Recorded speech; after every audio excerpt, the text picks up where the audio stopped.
All right, so before we begin, I wanted to provide a small disclaimer here. And I'm not going to lie to you guys, I toyed with the idea of even bothering to do one because I kept asking myself, would a man have to? And the answer to this question is technically yes, because in the end, we are all human. And I wanted to ensure that we prepare the listeners' ears for the warning that this episode may contain stories that can be triggering for some folks.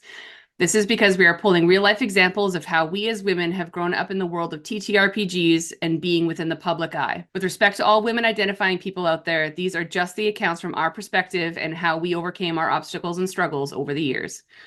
All of us have a varying degree of experiences from where we came from and how we got here. So please be warned that we are going to be a little bit more down to earth and open and honest today as we traverse this topic with as much care and respect as we can. Do you have any female representing public figures from the D&D or even just the gaming landscape that you look up to? Oh, you want to roll for it? Sure. All right. 12. Nice going. 19. Hey-ho. 8. Bless. 8. All right, Peps. Casey and I have been rolling real low lately.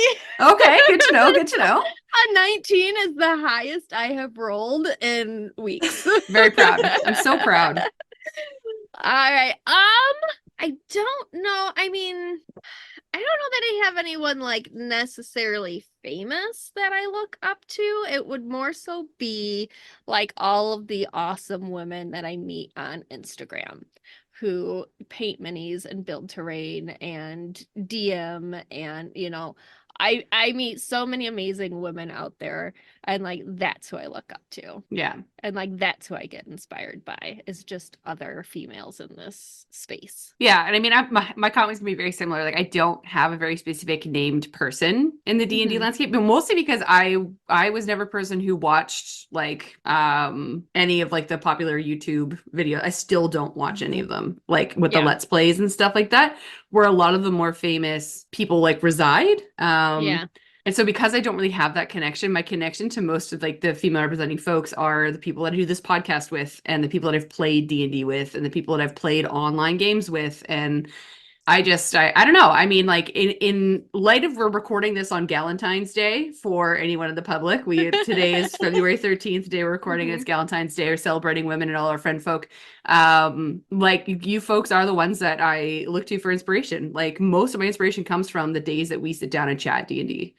And I would like to consider that we are currently right now in the realm of the D&D online landscape, right? I feel like we've been around for a long enough time that I can say that you guys are my public figures right now. Like everyone who's on this podcast just does. So that's my gush moment for today. That's the last one. So it's going to be a long episode. Yeah, I wholeheartedly agree. This podcast is what pushed my comfort zone to be more social and, get myself out there. And I can't be more happy than that I did it because it made me meet more and more gals. I got to meet you, Peps, and record with you and, expand the horizons. And like for me, I have never done streaming or any of that part, but I did watch a lot of Critical Role through like the first 2 campaigns they did. And so that got me into like knowing a lot more just about how D&D works, and then playing in Adam's campaign for so many years. That was the next thing, and then that eventually took over and I abandoned watching Critical Role because it was too much time. But there was one person in that campaign, Laura Bailey, who probably lots of you have heard of. I just thought she was like awesome, and I also saw a lot of myself in it because in the early seasons there's moments where like things don't go her way, her dice roll like shit, and she can't handle it. And so sometimes she does have like a little bit of a hissy fit, and she does be like, fuck this bullshit. Who's amongst us has not had a hissy fit with a 1? You know what I mean? Yeah. Like, yeah. Gotta be kidding me. So I also appreciated that because like they can't escape, like it's on YouTube. There's no like avoiding it when you're feeling like shit, and she kind of like went through the waves, and so I appreciated that. But yeah. She's a phenomenal player. Yeah. I think like maybe my top famous person, and it's not even necessarily D&D or gaming, just like nerdy female, is probably Felicia Day. Like, and I know she does, tabletop stuff, and she does, cosplay stuff, but like I more so think of her as like, when I think of her as like the Slayer to be on Buffy, and then Supernatural, and like I forget that she like is in this community also, because I know her from so many other things. But yeah, I would say like she would be my top just like nerdy female. Yeah, I think my first introduction to Felicia Day was back when she just did YouTube videos. Yeah. And had like their YouTube series, and like hilarious. Loved her to death. But like again, to your point, I almost forgot that she was in that landscape and that I would religiously watch that show because, like I'm trying to remember what the name of that fucking YouTube show was that they did. Well, was it The Guild? The Guild. Is that That's the what I'm one? thinking Yeah. of. Yeah. Yeah. So, but I don't know if that ages me with this year's youths. I don't know. Yeah, probably. It's always a risk when I say I like something in like pop culture, because I know my niece is going to tell me that that's old, Megan. And I'm going to be like, thanks. Thank you for that. But I mean, I just referenced Buffy, so. You know what? Still topical to this day, So.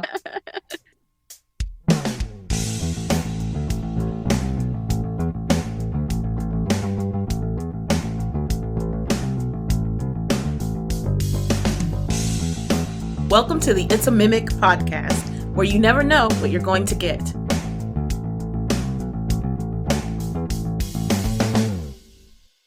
Welcome back to It's a Mimic, where you never know what you're going to get. And today we are continuing our discussion on DM tips in Dungeons & Dragons 5th edition with a bit of a twisty twist. I'm Megan, and with me today are Pepperina and Casey, and this episode is called Girls Just Want to Have Fun. I like the twisty twist part. You're welcome.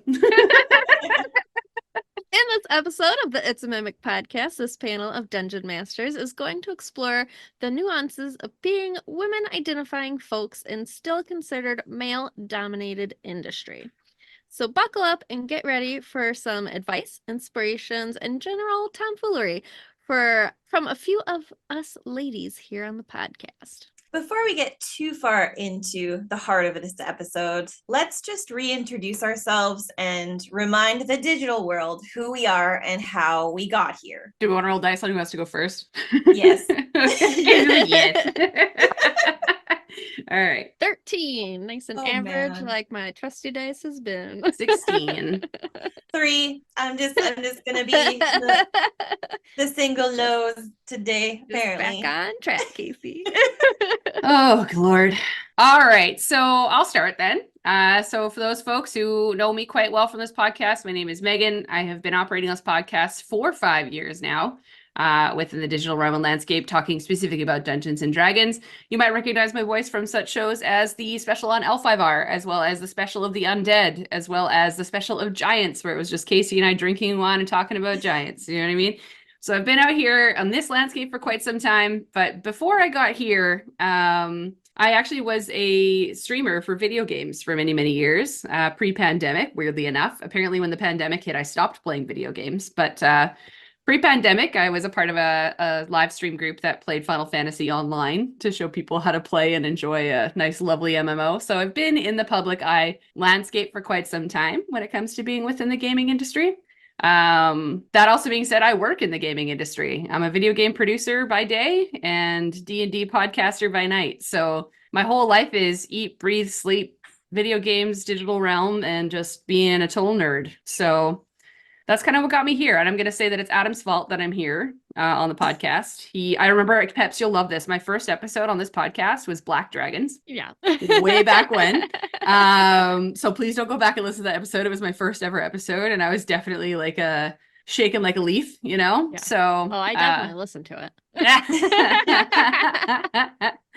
Lord. But yeah, so when I'm talking about my experiences today, I'm probably going to pull from quite a few different areas, whether it's my working life, working in the gaming industry, whether it's going to be being in the public eye and doing streaming, as well as just generally playing TTRPGs with my friends. So That's me. Peps, I believe you're next. All right. Yeah, that's me. So I've been, in the nerd world for quite some time. I'm currently wearing even a Star Wars shirt. So, my introduction into D&D was with an all-female group called the All Natural 20s. We used to stream. Some people out there still remember us.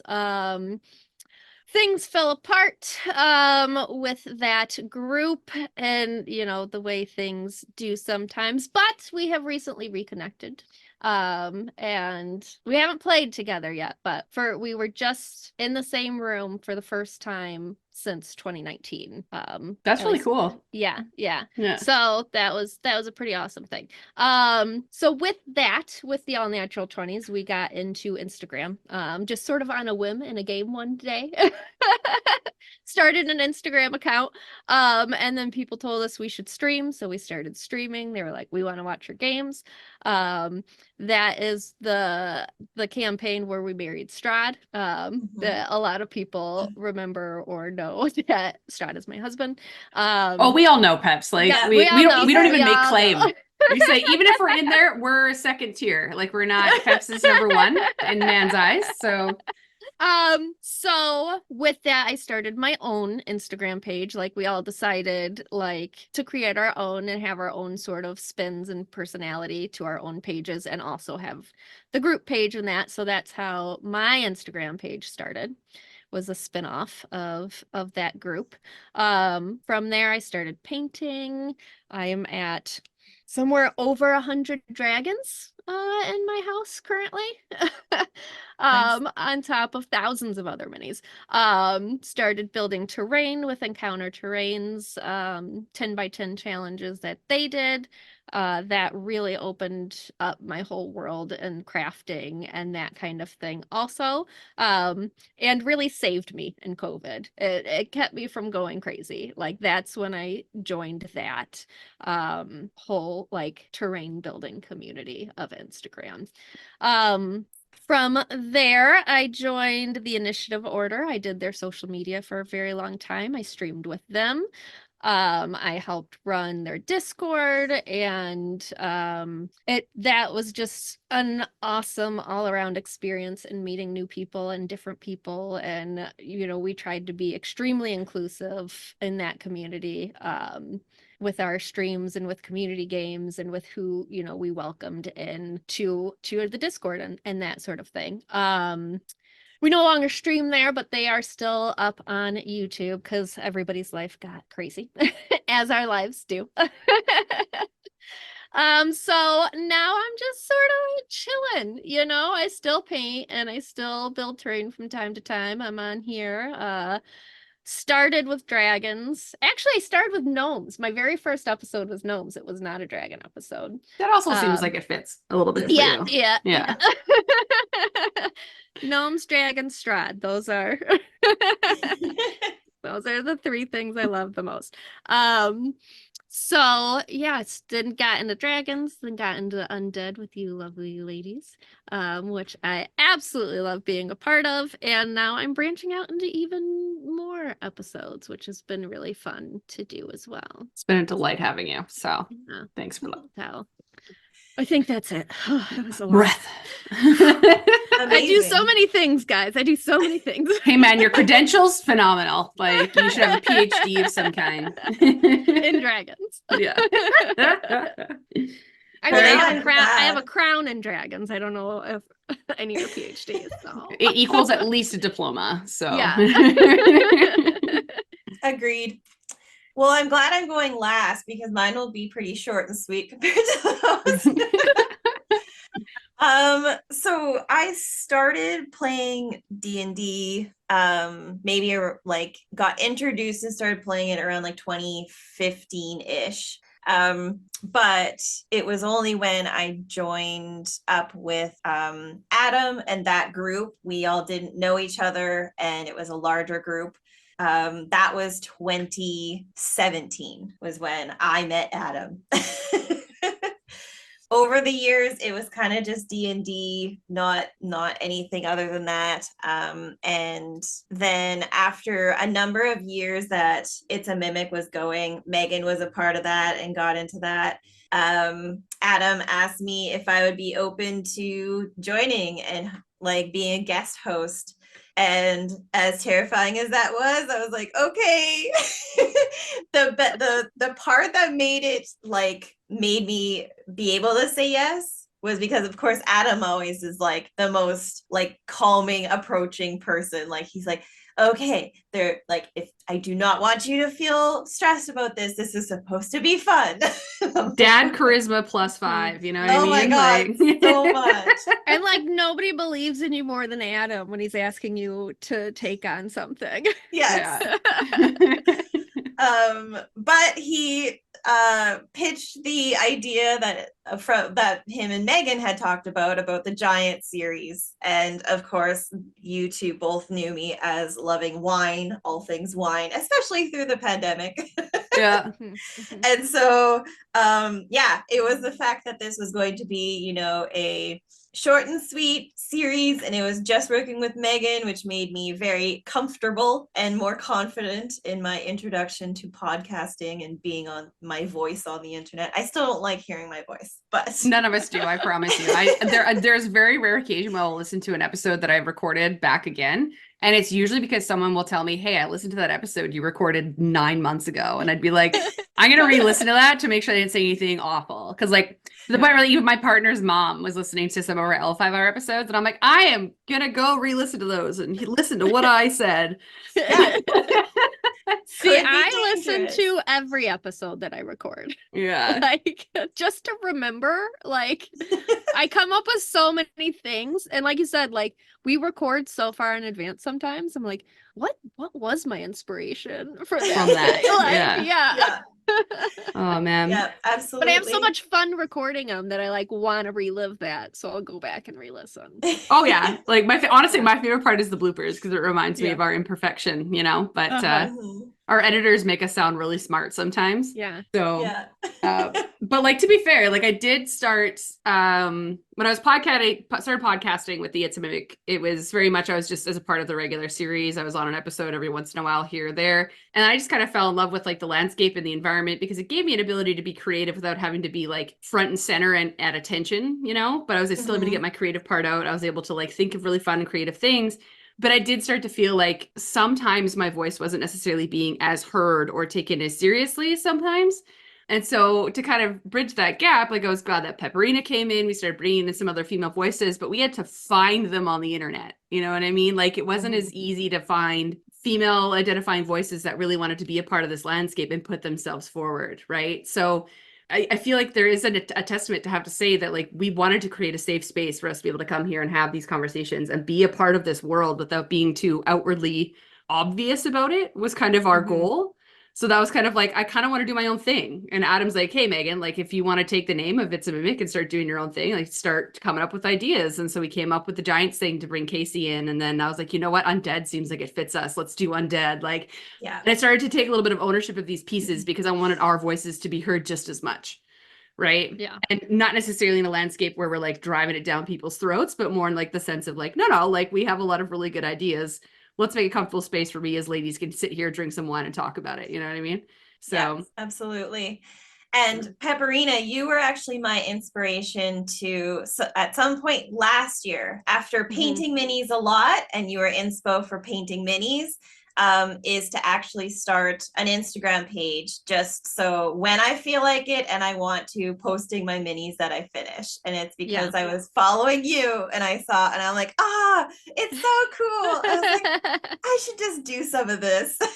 Yeah. So and it's nice to like, you don't have to hustle at it, you know, just post stuff so you have it there to remember and look back and, you know, have those sort of memories of like, I did that thing, and then you can see them all and like how you're growing and like, you know, bettering yourself. And it's like wild to look back at my very first mini to like what I just painted, you know? It's like a sweet little archive. Yeah. Wow.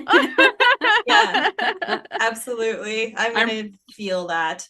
I Yeah. remember we did a paint night about a month or so ago when we all got together and painted our minis that we ordered for our campaign.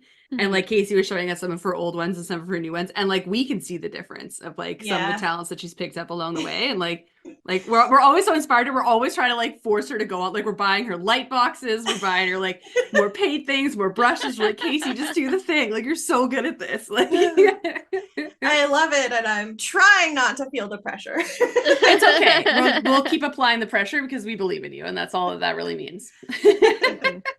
All right, before we get completely off track, let's dive into an info break. We've previously covered quite a bit in our discussion on Dungeon Master Tips in 5th edition. For all of those episodes and more, you can follow or subscribe on Spotify, Apple Podcasts, YouTube, and dozens of other podcast apps. If you would like to support us, you can donate through the website, check out our store, or join our Patreon and get access to other episodes and series. If you would like to pay for some ad space on It's a Mimic, or just send a shout out to a friend, please reach out to us through our email and website that are listed in the show notes below. Yesterday on the public channels, we released another Touring the Multiverse episode where Miaca and Casey dove into piety and worship as well as the realms of the gods and Theros. On Thursday, Copper Wormling tier patrons and above will be treated to part 1 in the campaign builder discussion on escalation. And then on Friday, Silver adult tier patrons and above will get to listen to part 2 in our conversation on demigods in the homebrew pantheon, where we introduce evil demigods and discuss their purpose within the landscape. But for now, let's get back to the episode. All right, so to start us off for today, I did kind of want to like throw out some stats and some numbers at people when it comes to being female identifying folks within the gaming landscape as a whole, as well as very specific to TTRPGs. So, and that's things like D&D, that could be things like Call of Cthulhu, that could be things like Pathfinder, any kind of tabletop gaming. And I'm not going to lie to you, it was very hard to find accurate stats. And one of those reasons is because a lot of times people do surveys in different places. And I actually read a Reddit article while trying to find this about how a lot of these statistical stats that are pulled and or like the surveys done are done in places that are very male dominated to begin with. So it's like the people that would fill out those surveys aren't necessarily picked from an appropriate group. So I tried to drive one I picked was directly from like Wizards of the Coast and that kind of stuff, kind of like their take on where they're sitting. So right now, the belief is that we're sitting at about 40% female identifying and about 60% male identifying, with only less than 1% that are non-binary representing, which was my red flag of I feel like that's not correct in the sense of someone didn't pull from the right pool, if that makes sense. Yeah. Mm-hmm. Yeah. And I mean, if that's true, I know that entire 1%. Right? However, this statistic was brought out in 2020. So not too many years ago, but like the last one that I could find was from 1998, which states only 19% of players were women identifying. So it's very interesting to see that that's a large difference there. And like I feel like the age group also does a little bit of damage to this as well. So like the number one age group right now from the 2020 statistics was that it's from 20 to 24 years old are the ones that are currently playing. They hold about 25% of the play space. With the lowest percentage of being 15 to 19 years old with only 12%. And the rest are kind of evenly split between 18 to 20%. So not to out us and how old we are, but we're in that 18%. So, but again, like I feel like sometimes that's a little bit skewed because I feel because of the way our generations have progressed over the years, our age group might hold and house the largest now. So I would almost agree. I would like to see these research. It might be biased because again, most of the people I play with are within my age group and most of the people I interact with are my age group or older. Yeah. I mean, when I was on like the team on the initiative order, I think I was the oldest person on the team. So that's fair. Yeah, but I mean, everybody else, like we had a pretty far range of people that scattered about from like early 20s to 37. Yeah. Oh Lord. But yeah, I just thought that was an interesting spread, right? The fact that like TTRPGs and like playing role-playing games with your friends, to me, because everything holds anywhere from an 18 to a 25% play space, it's all ages, right? Like we're constantly playing with different ages, different groups. But I wonder if that's what, like, there's a part of me that wonders why that kind of splits the stats, but like, we're gonna talk about that in a minute here. Because there's one statistic that I wanted to bring to light, which kind of inspired a little bit of this episode and why I wanted to give us a safe space to kind of chat and talk, is because even though we're seeing a gender gap close when it comes to, male identifying, female identifying, and our non-binary folk, 75% of women have reported they've been harassed while playing games online, and 59% end up just hiding their gender altogether to avoid it. So, and that's a big thing still, right? Yeah. Like, and I think that, and it can be in any video gaming play space, right? This could be in TTRPGs. This can be within the video online. This is more of a stat that came from online gaming and playing online.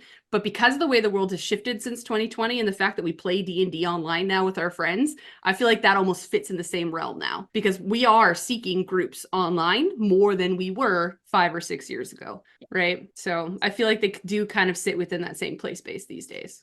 I mean, I'd even say, as somebody who is so prominently on Instagram, the DMs that I get are, I will say most people in the space are very respectful.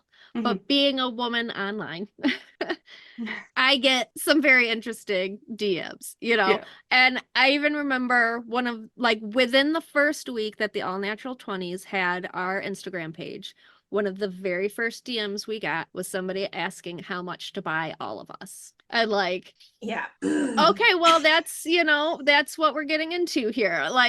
It was a very rude awakening of you are females online. This is what you're going to have to deal with. Yeah. Yeah. And at the end of the day, I feel like, again, there's something to be said where anyone who puts their face online is putting themselves in the line of fire when it comes to these kinds of comments. However, when you're looking at the stats that it's 75% of women in an online realm, that's over 50%. That's 1 out of every 2 women that are online, playing games and just doing something they love, end up being harassed in some way, shape, or form. I always like to play a game when somebody, how on Instagram when someone sends you a DM that you're not following, and it's a picture and it fades it out and it says, "Do you want to see this?" Click to see the image. Yeah. I always play is it a dick? Before I click this picture, what are the odds?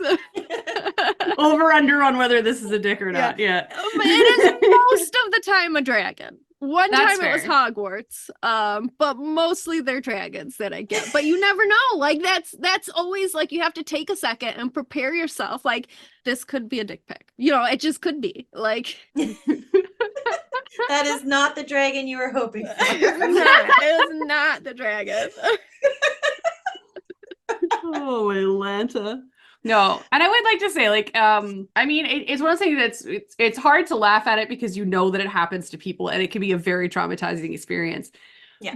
But there are some ways that folks just deal with it themselves. I know that we as us girls on the It's a Mimic have a group chat between all of us female voices that are on the podcast, have our own chat. And that is specific to us. And we will sometimes share those DMs that we get with each other to 1, camaraderie, and 2, just to kind of have a moment of, can we just take a sec? And The amount of times we've been offered to be sugar babies. You know what? And one of these days, guys, I'm gonna you know what? That's fine. I'm at a point in my life where I'm too tired and I'm too old. Take care of me. You know what I mean? We keep just sending Adam after him. We do send and that's we do have Adam. Adam's kind of our online bouncer. So oh man, I love it so much. I love it and I hate it. And that's the hard part, right? Yeah. I'd say at least once a month I get an offer to be a sugar baby or to sell feet pics or, different things like that. It's tough. It's tough out there. All right. Well, I do have some questions and some discussion points around this as well that we can kind of tick into. Do we want to roll some dice to see who our rotational answers as we usually do? Sure. Let's do it. Let's roll another single digit. 11. 14. Nat 20. Casey, we're so proud. Oh God. I don't want to go first. Well, I mean, to be fair, Casey, you're a scientist. You're a very analytical person. So my first question is mostly around the stats here. So despite having the imbalance of male versus female identifying folks at our tables, we've seen an increase over the years of representation. So as I mentioned, from 1998, we had 19%. Now we're sitting at around 40%, give or take. Why do we think that is? Why do we think that that's starting to happen? Why? I feel like, well, in one angle, women are just sick of men's shit. And so they're starting their own, or they're just busting in anyway. And so then they're making themselves a statistic by just being like, look, like if men do it. Men do it. How hard can it be? Yeah. Yeah, and so it's just a matter of them speaking up more and not just the male voice being of the group. It could be you are one or two females at the table of males, and so your voice just is never heard, and so you don't get caught in the stat, and so it's speaking up a little bit more.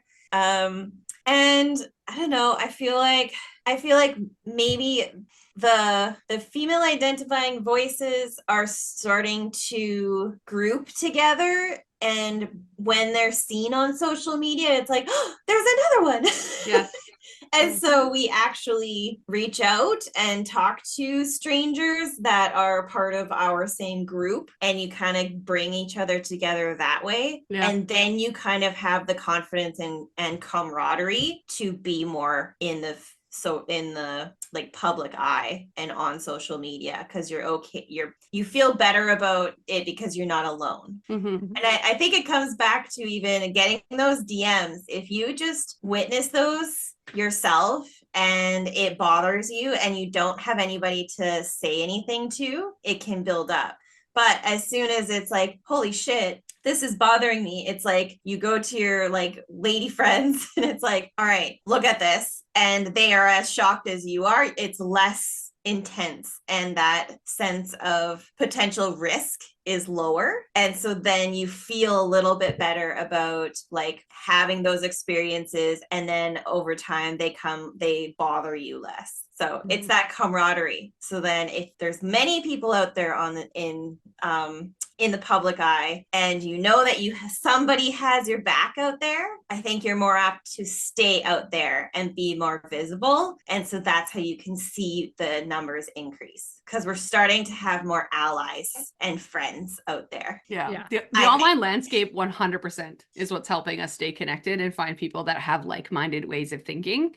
Just in general, I find. So I think that big increase for us as women is that, again, we found that camaraderie, right? Because it was such a male-dominated industry for so long, that being the one person to put your toe and say, I kind of want to try this and I kind of want to enjoy it, was hard, and would be hard. And so the fact that we now have access to online games and all these things that we love, and being able to dive into our fantasies a lot more without that risk definitely helps, having like that extra person to hold your hand and just be there with, right? Yeah. So I mean, I can say like we started streaming, I think, in 2018. So that was before, this increase, right? Yeah. So in that time, we had so many people that were like, you're an all girls group. That's crazy. Like, it wasn't out there like it is now. Like, it is definitely increasing. I do see an increase in that. But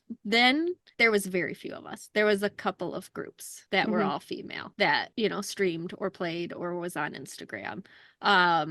But saying that, I have received so many messages over those years saying, you inspired me to get into this. Like, you inspired me to paint. You inspired me to get on Instagram, like Casey said. You inspired me to start terrain. You inspired me to start streaming, because you put yourself out there. So I think the more of us that put ourselves out there, the more we will inspire others to do so, because it doesn't feel like you're few and far between. It does, so it's sticking together. It's putting ourselves out there. It is being there for each other, to support each other, give advice, and just have that support and each other's backs out there. But I will also say that I have seen also in that time an increase in males that have become more welcoming in the space. There was a huge time when I first started like painting and stuff. And I think this happened more in Warhammer than I saw in D&D, where any female that painted got shit if they put their face in a picture with a mini. Or was asked, do you actually play this game or do you just paint? Like that kind of stuff. Mhm. And I have seen that sort of fall back. You know, it's definitely not totally gone, but it has fallen back in this period of time.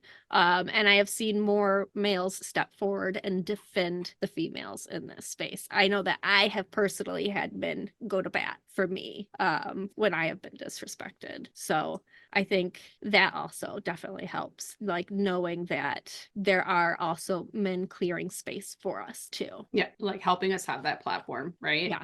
Like Yeah. I remember when I was for anyone who doesn't know this about me yet, I worked at an EB Games as a store manager when I was 19 years old.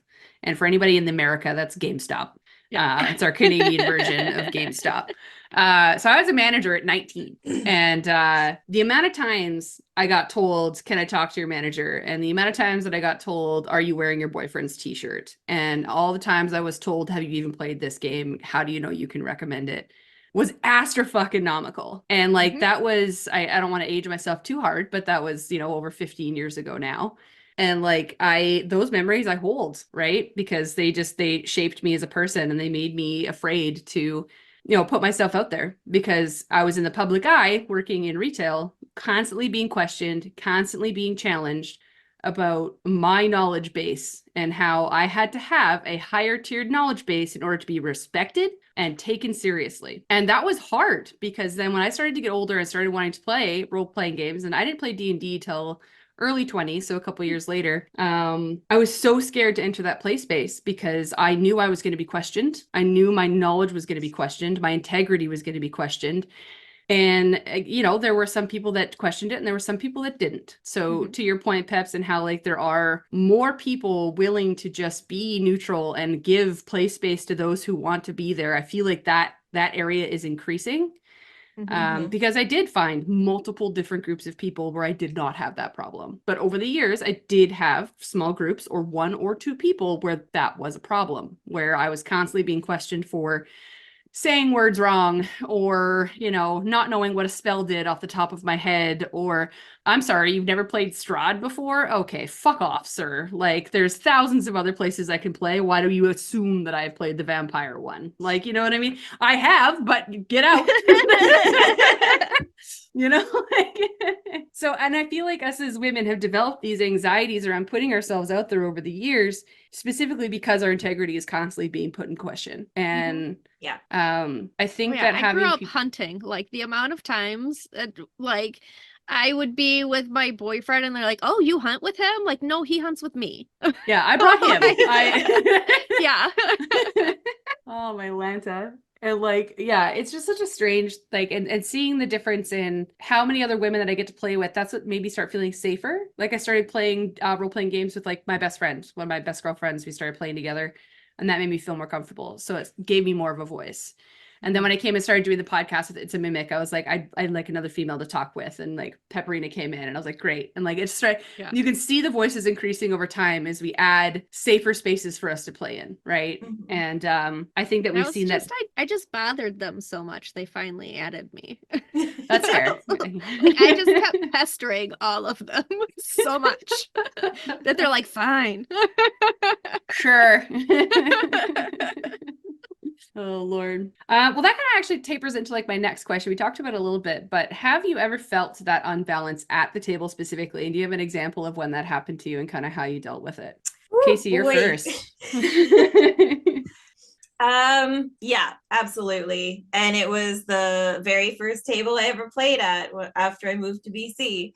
It was a large group, and albeit it wasn't necessarily super lopsided with male versus female identifying, but there were some very dominant male voices at the table, and it was like at times they forgot that there was women also, or females still playing with them, like rolling for dick size, heavy questioning of the DM's decisions because it was like this testosterone driven bullshit. I know better than you do. Yeah. Yeah. And so for me, and I was very brand new to the game, and I, didn't have a lot of confidence. I like went silent. Like I did not engage in that. I had anxiety going into the game because I was like, oh my God, like what is gonna pop off on this one, as Megan would say. How's this gonna pop off? Yeah. And so initially I absolutely shut down, and because I really didn't have the confidence to try and like rebalance it myself. One of the other gals that was at the table did call them out on their shit, but it was because it was her partner doing the arguing with the DM. So she was kind of like, you need to stop, just like shut up.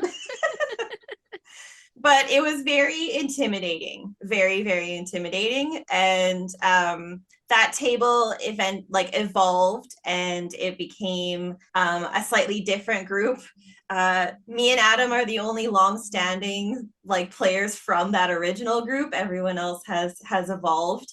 And it's become more and more comfortable and inclusive, and everybody yes, there's still the odd funny joke, but I don't take it as I better be quiet so they don't target me or come after me.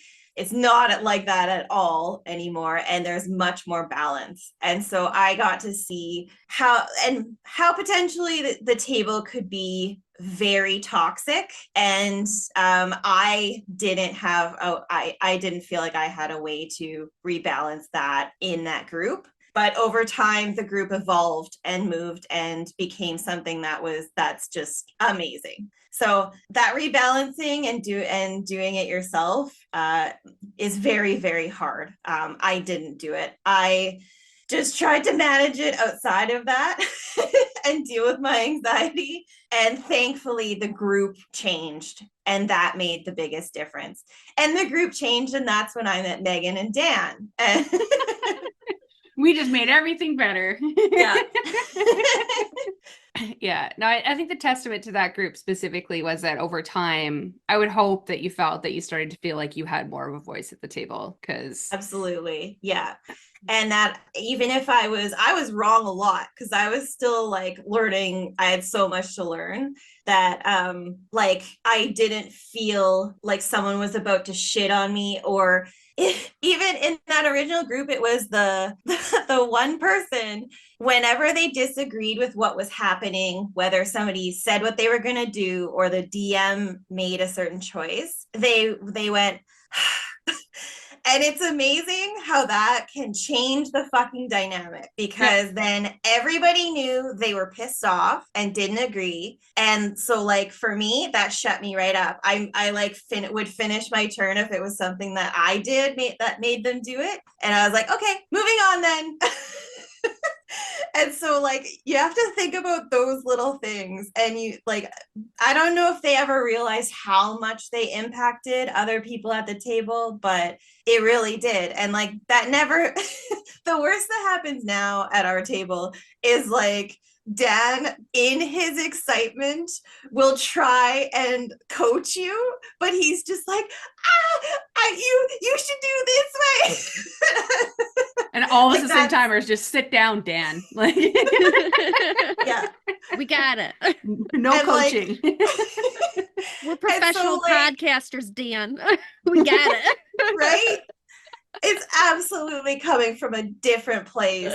And it's just it has such a different vibe. Yeah, you're not wrong. But I think that's a good tip for DMs everywhere. If you're noticing that there's some tension at the table because certain people are reacting in such a way, that don't be scared to have those conversations with your players to make it a more inclusive space, because there's nothing worse than feeling like you're not being heard. And there's nothing worse that no matter who you are, it hurts not feeling like you're being heard or that you're not being a part of the table or that you're not contributing, right? Because that's the whole point of being a group game, right? Is Yeah. being able to contribute without being scared or nervous. So what about you, Peps? What is your experience? I have played in 50 million games. So I Fair have enough. played at every combination of table you can imagine.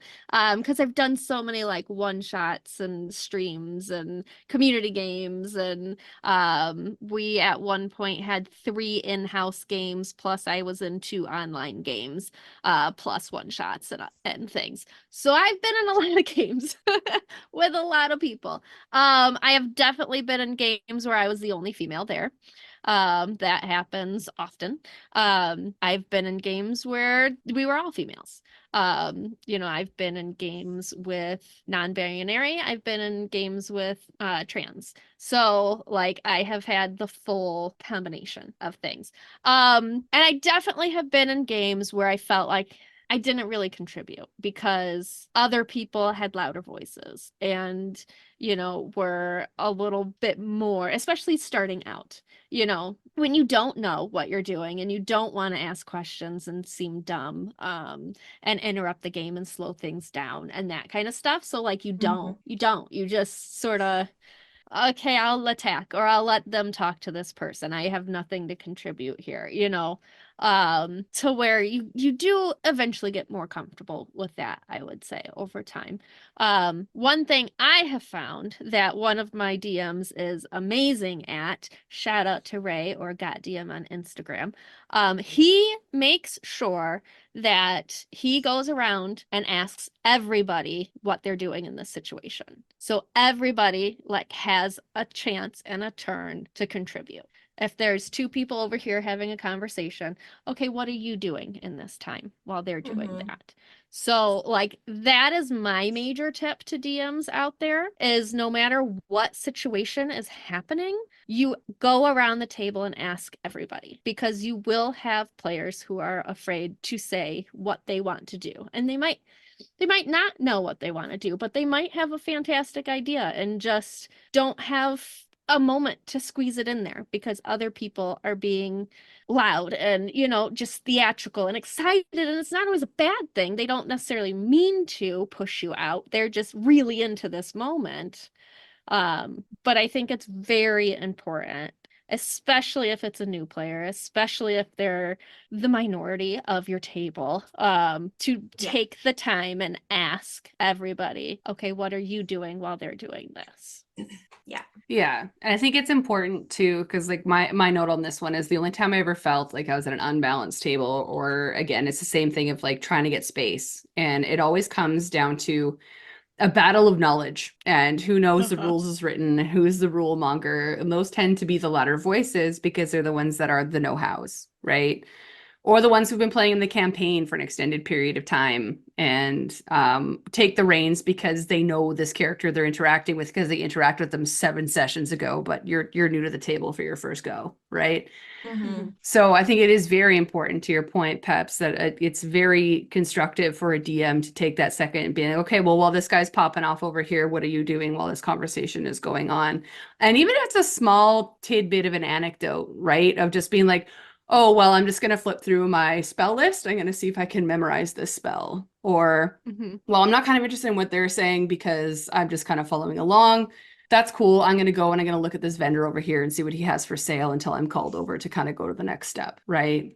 But that starts giving that confidence of that role-playing capability, because especially if you're a new player or you're new to a table, infiltrating new tables is always the hardest, I find, right? Like, Casey, I came into your guys' game two long standing campaigns into it. I jumped in and it was a very scary thing to do. Not only did I not know any of you, and I was meeting at a stranger's house every Sunday for, 5 or 6 years after that. But the first few times, like I was nervous and I was scared. And Adam did a very good job of, he made me the goddamn fucking leader of the group. And so all decisions had to be made by me. But me as a role player, because I didn't feel as strong and confident at the table, what I did was I created it like it was a council. So I'd be like, what does all of you have to say about this? And then my choice would just be the final choice of what the group did. But I, as a player, took the time to let everyone tell me what they thought was the right idea. So if you're a player who's put in a position like I was, where there's a lot of strong voices and you are now the leader, allow them to have their voice, but then don't be scared to like step into that leadership role and be like, okay, well, I've heard all of you. This seems like the best route to go, and this is what we're going to do. Right. Also, because they have ideas that you don't have. Like, you're never going to have the best answer, and you can always have the wrong answer. And who cares? Just go forward and go do it. Right. Just go forth and conquer. So, but I think it's very important to create a play space where people aren't afraid to make mistakes. Yeah. Right. So when you have an imbalance at the table like that, where you're feeling overshadowed by louder male voices because you're a female, or louder voices because you're not as knowledgeable and you're just having that anxiety about it, like, it's important for us as DMs to step in and be like, create that safe space to be new, and safe space to be wrong, and safe space to learn, right? All right. That being said, we've kind of talked a couple of tips and tricks on how to increase our visibility and positive representation. Was there any more thoughts that you guys have around ways that we can help increase that visibility for our folks and have more of a positive representation of women in TTRPGs? What are your final thoughts on it? Casey, you're first. You're like, God damn it, Megan, stop putting me on the spot. I'm just a lady. Why don't I get your ideas and then I'll make a final decision? You know what? You can hold your action, Peps.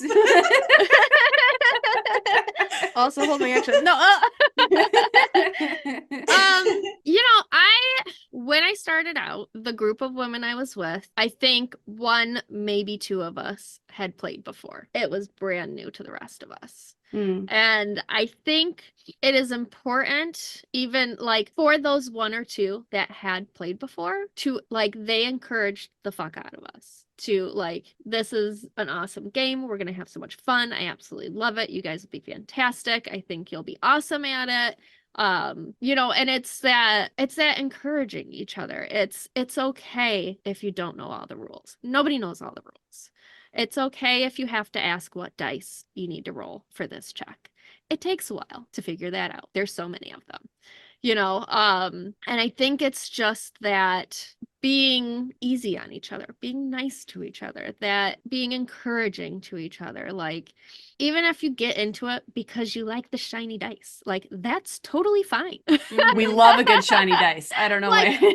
that's totally fine. If you just love the dice and want to roll them, like, that's reason enough to be in this game, and a total valid reason. Like, you don't have to be intimidated, and you can find people who are also new and learning with you. Like, I think that's the best part, is finding people who are learning with you as well, because then you don't feel like the only one at a table who doesn't know anything. Like, I'm at a table with 5 people who have been playing for over a decade, and I have to stop them and ask them a question. Like, that's terrifying.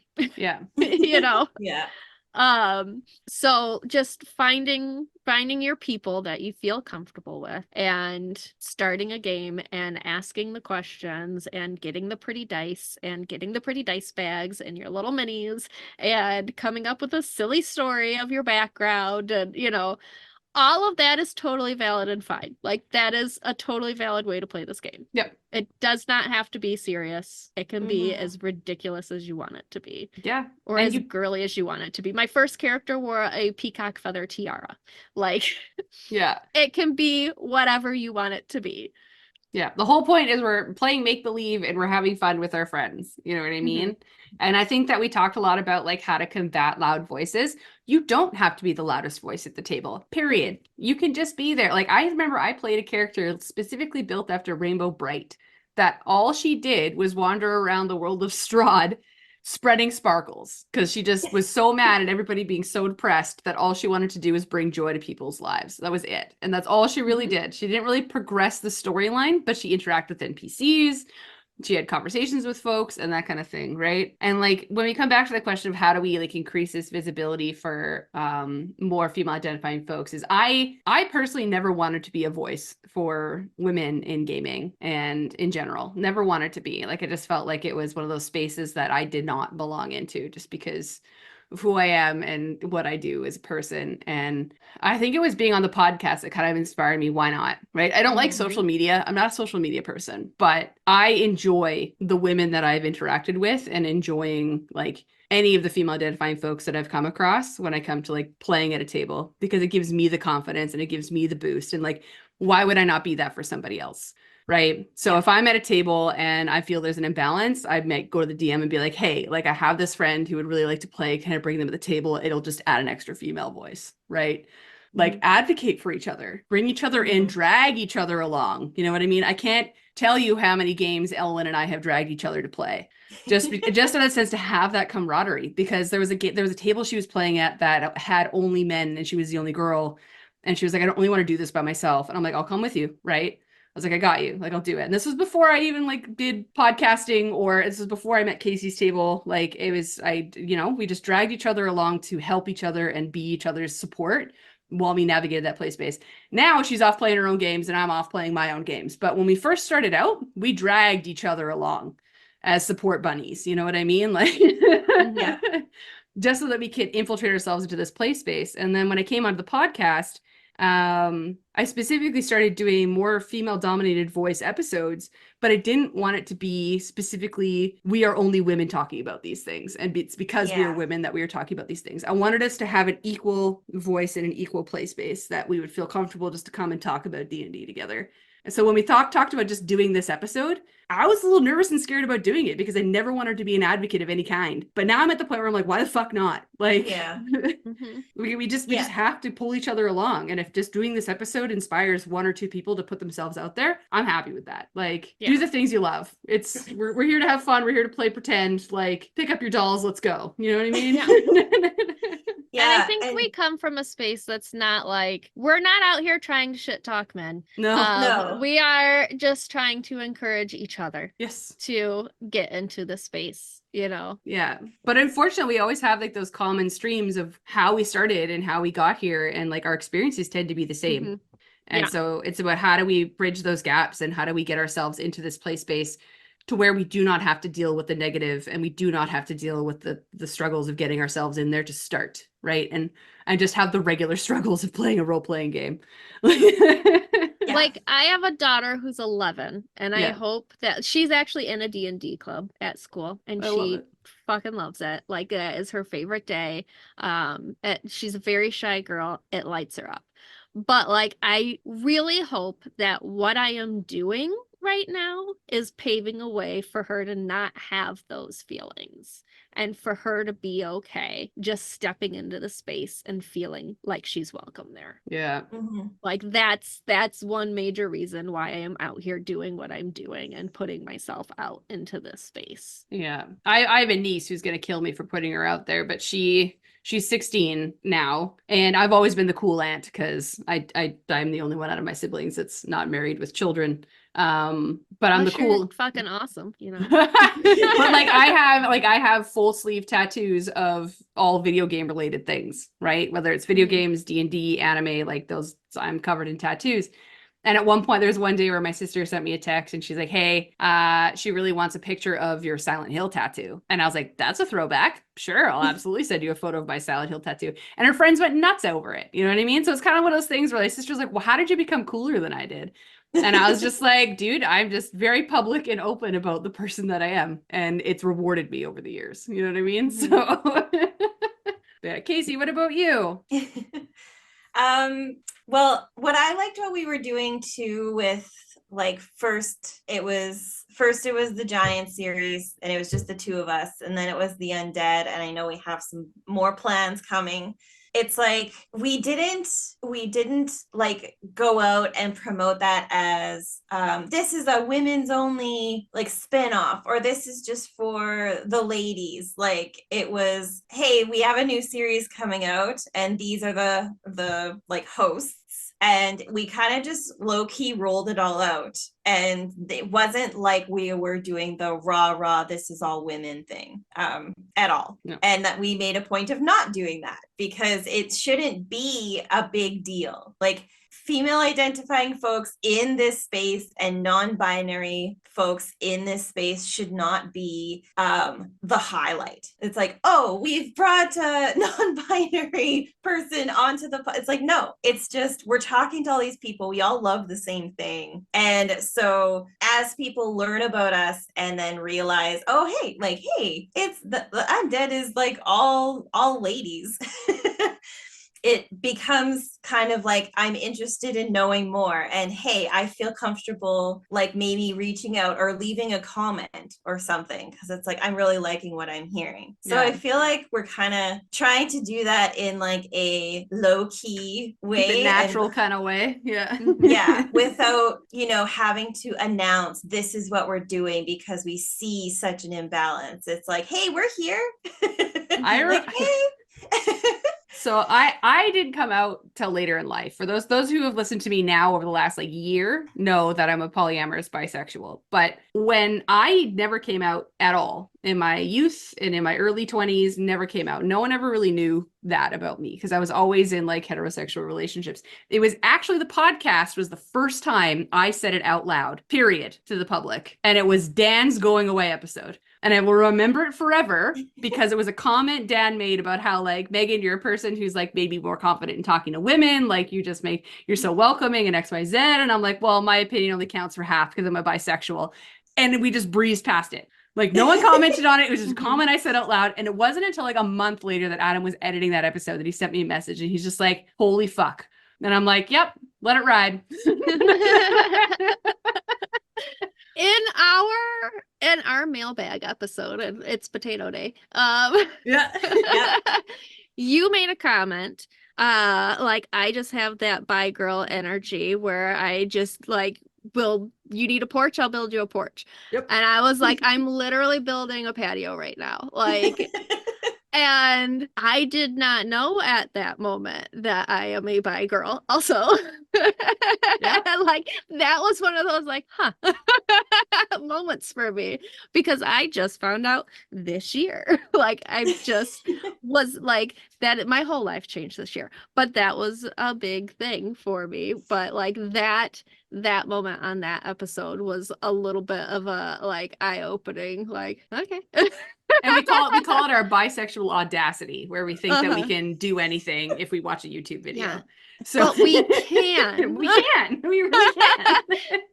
Prove me wrong. Yeah. But at the end of the day, I think like bringing all of our thoughts together when it comes to developing and opening up a more comfortable play space and increasing our visibility as women identifying folks is definitely along the lines of just don't be scared and be a little bit more open. Like if you're out there, be out there. And if you just want to play, just be yourself. Like we didn't try hard to make our voices heard. We just put ourselves out there and hoped for the best and just respected ourselves as people. And we hold each other up. Like, as I said, we have a group chat that when an episode launches, we laugh at ourselves and we talk about ourselves and we support each other and we lift each other up. And I think that that's a big part of making that visibility more positive is that we make a ton of mistakes. We'll laugh at each other's bloopers and we just support each other as people at the end of the day. And I think that that's a big part is to just increase that inclusivity by making it normal and by making it natural and making it accepting and caring and just being a comfortable space for each other. So Yeah. Don't be scared to be that voice for somebody. All right. So that was mostly talking about the tips and statistics around, what it's like to navigate the world as a whole when it comes to navigating TTRPGs. So next, we're going to roll into a couple of questions that are going to be a couple of more hyper-specific examples about our existence and how we overcame some stuff. So some of these questions will touch on the challenges that we faced as DMing in the playing landscape, maybe being as player characters, handling problematic NPCs, or even just pulling from experiences being online and in the public eye. Or from my experience of working in the gaming industry, Casey could be your experience being a goddamn scientist, like. But what we're going to do is there are 6 questions in total. What I'm thinking is we will just roll a d20 to see who goes first. And then we'll just rotate through the 3 and just pick one of the 6 questions to talk about. Each of us will kind of give our little weigh in, but of course you answer the question first. So let's roll to see who goes first. 15. 9. All right. So Peps, you're I go first. first. Choose one of Okay. those 6 questions. Oh my goodness. I don't know. I'll just go down the list. You can roll dice too if you want. Roll d6 if you want to. All right, let's roll a d6. I only really like this is a set I got at Gen Con that has dragons inside of them. Oh, I've perfect mentioned for them you. before. Like they're like Oh, cages yes. with drag. But I only ever really get to roll the 20, so D6 it, guy. 3. What has your experience been with handling relationships and flirtatious characters at the table? I married Strahd in a blood orgy with 5 other women. Blessing. And was it a fully comfortable experience for you? It was.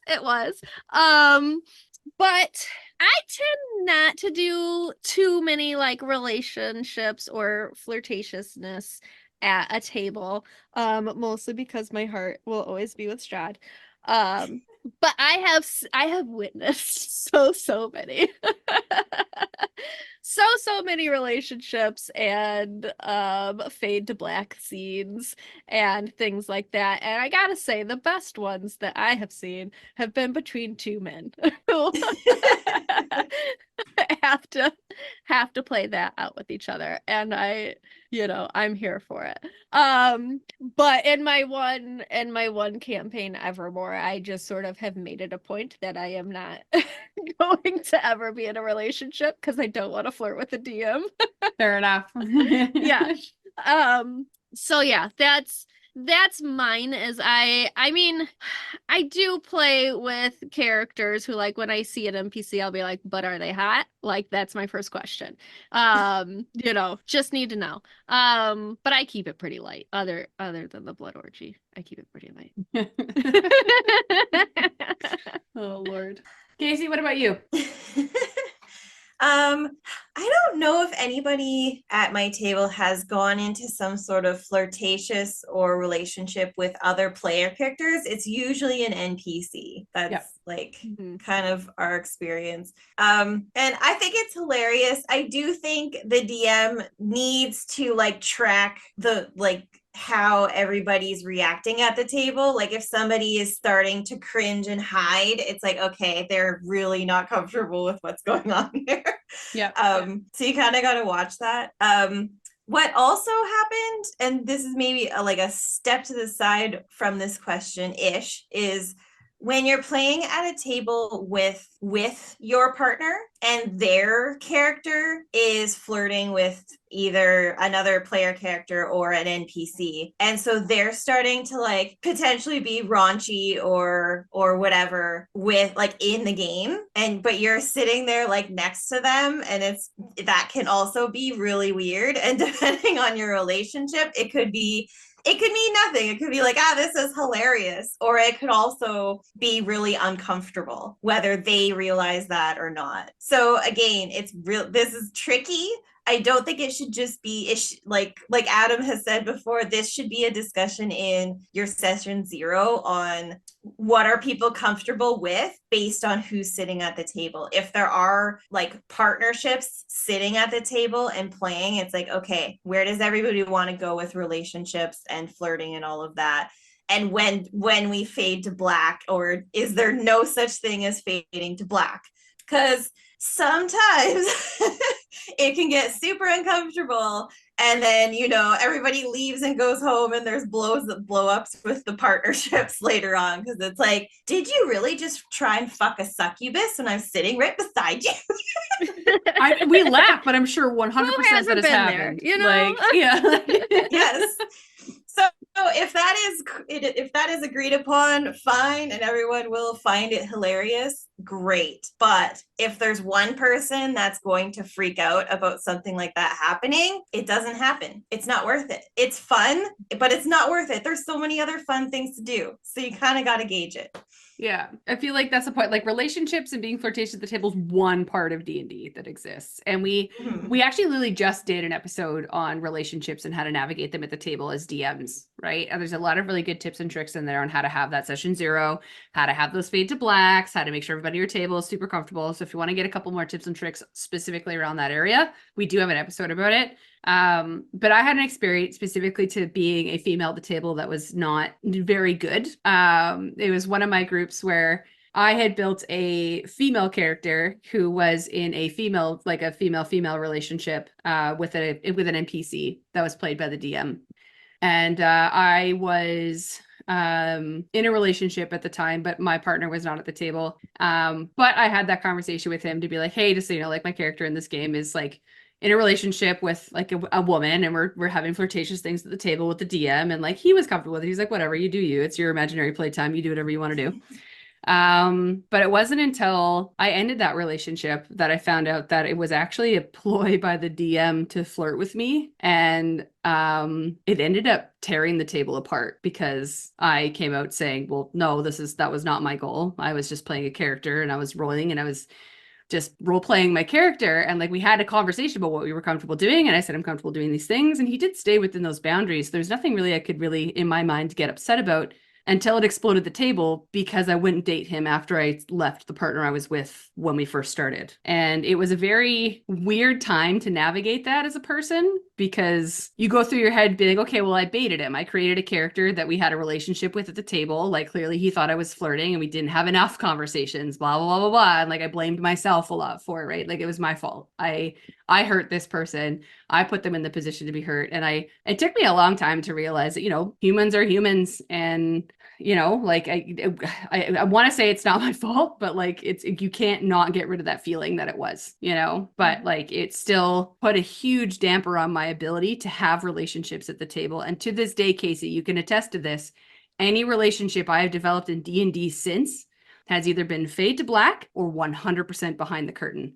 I do not flirt at the table anymore. Yeah. And it's because of that experience that I just cannot bring myself to bridge that gap anymore. And it's because I just don't want to risk that. And I have a fear of hurting people. So I just don't want to put anyone in that position potentially to be hurt again. And it has changed my playstyle. So, and I don't think it's for the better or for the worse. I just think it's completely neutral at this point. I think that with our group right now that we play with like Casey in our group, I could be probably free to do that comfortably and safely, but I still won't. It's just because of that experience that I had, it just put a wall in my ability to do that. Yeah. So, and I appreciate you sharing it because there is absolutely many, many people out there that have had that experience, and they may have gone silent and just endured it anyway because they didn't want to break up the table.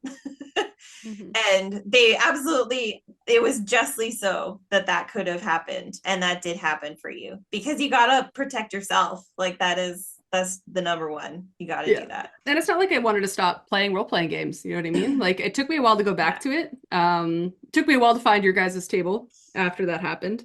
And my now partner, who wasn't my partner back then, who was just one of my really good friends, he encouraged me to come back to D&D, and we played a Strahd campaign, and that was where I built my Rainbow Bright child character who would never flirt with anybody. So it was like a very low risk character to bring myself back into the world. So that's how I navigated it. I just built characters where that would not be a risk for a while.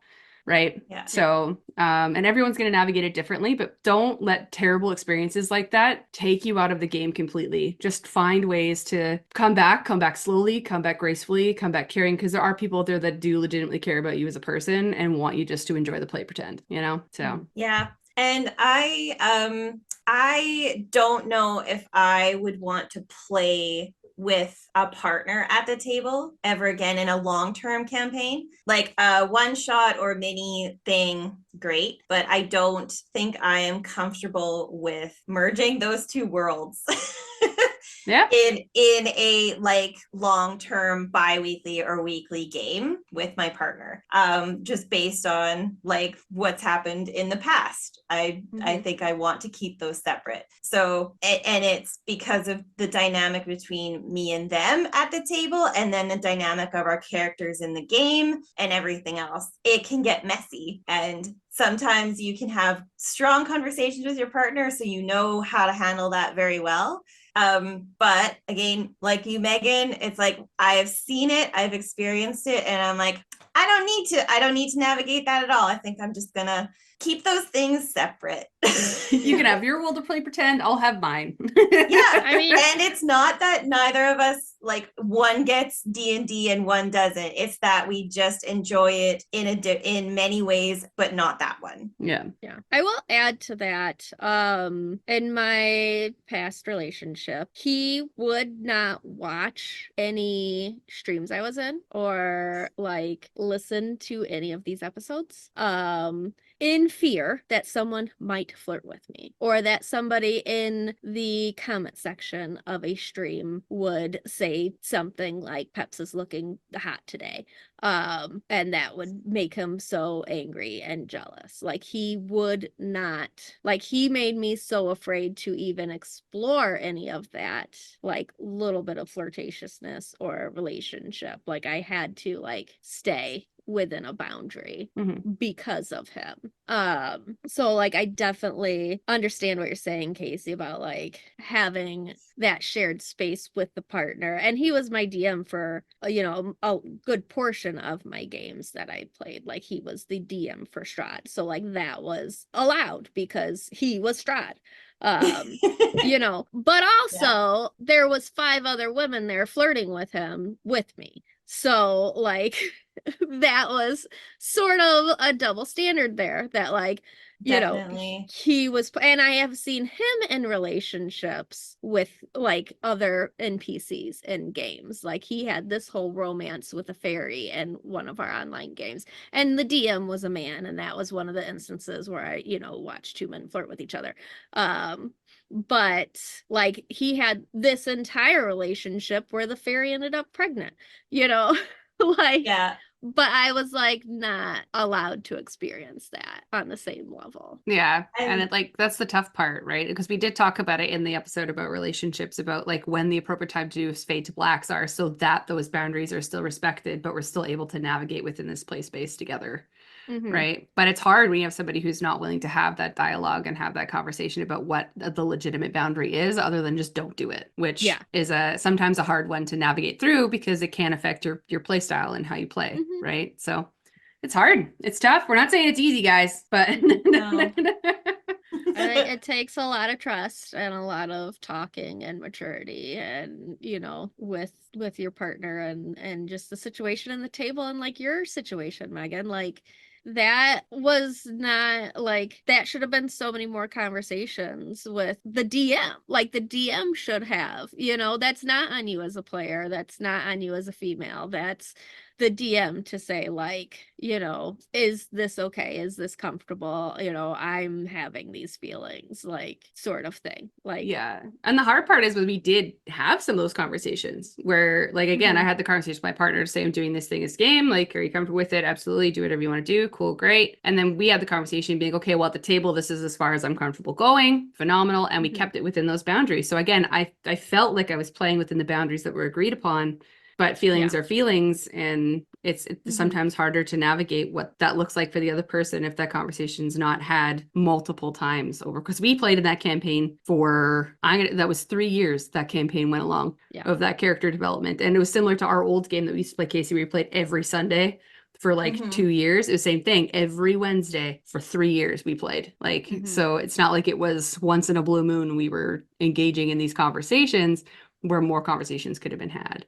So yeah, and I think it is easy to get, the muddling of feelings between, especially for players. Like I don't know how much work or effort that DM put into that NPC, not having experienced it. But as a player, I know I put a great deal of myself into my character.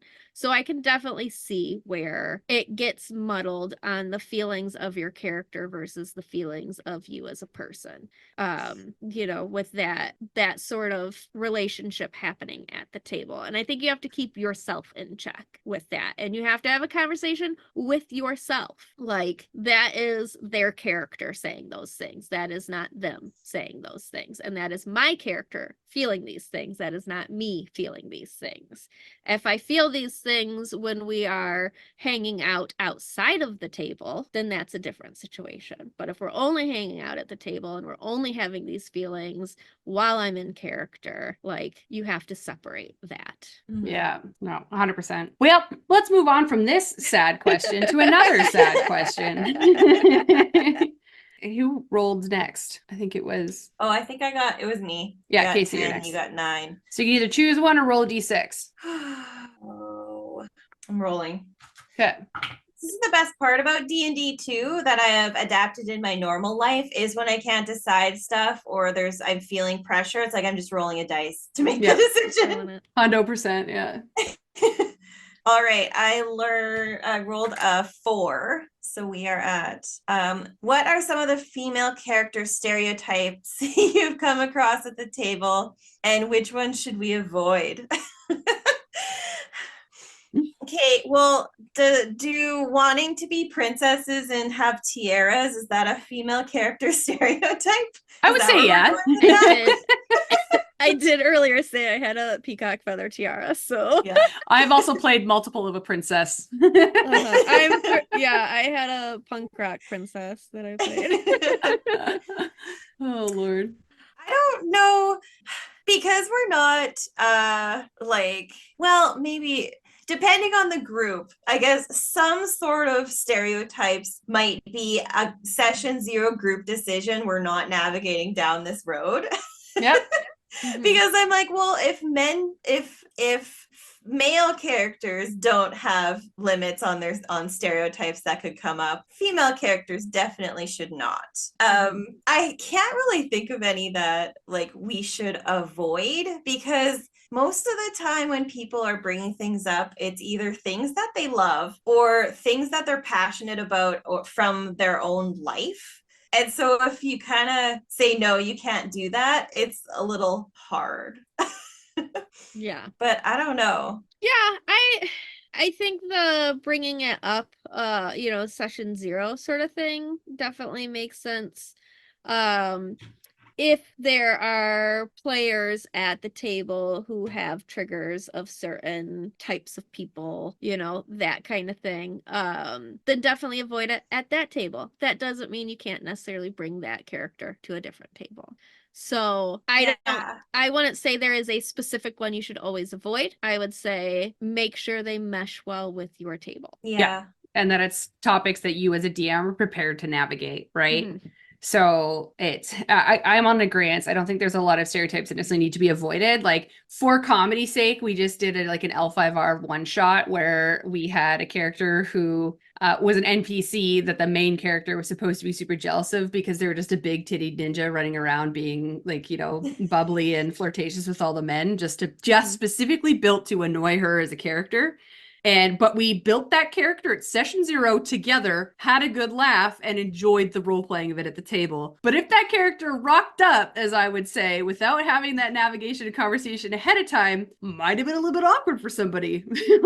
Yeah. Mm-hmm. So, it's one of those things where I don't think there's necessarily one that should be 100% avoided, but the conversations sometimes need to happen depending on what the topics of the environment are, right? Like, for instance, again, like I'm gonna take another example from L5R, geisha houses, right? Or like things along those lines that some people might just be uncomfortable with or have bad traumatic past experiences with, that they just don't want to navigate at the table.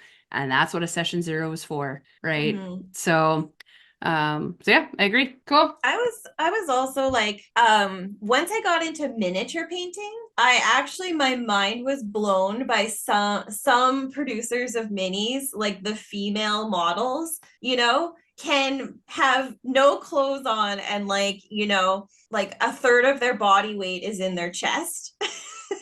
Yeah, like the proportions, you're just like, how are you standing right now? Yes. But I feel like that's even if you just go back to like old D&D artwork, like Yeah. that's how like it all is. Mhm.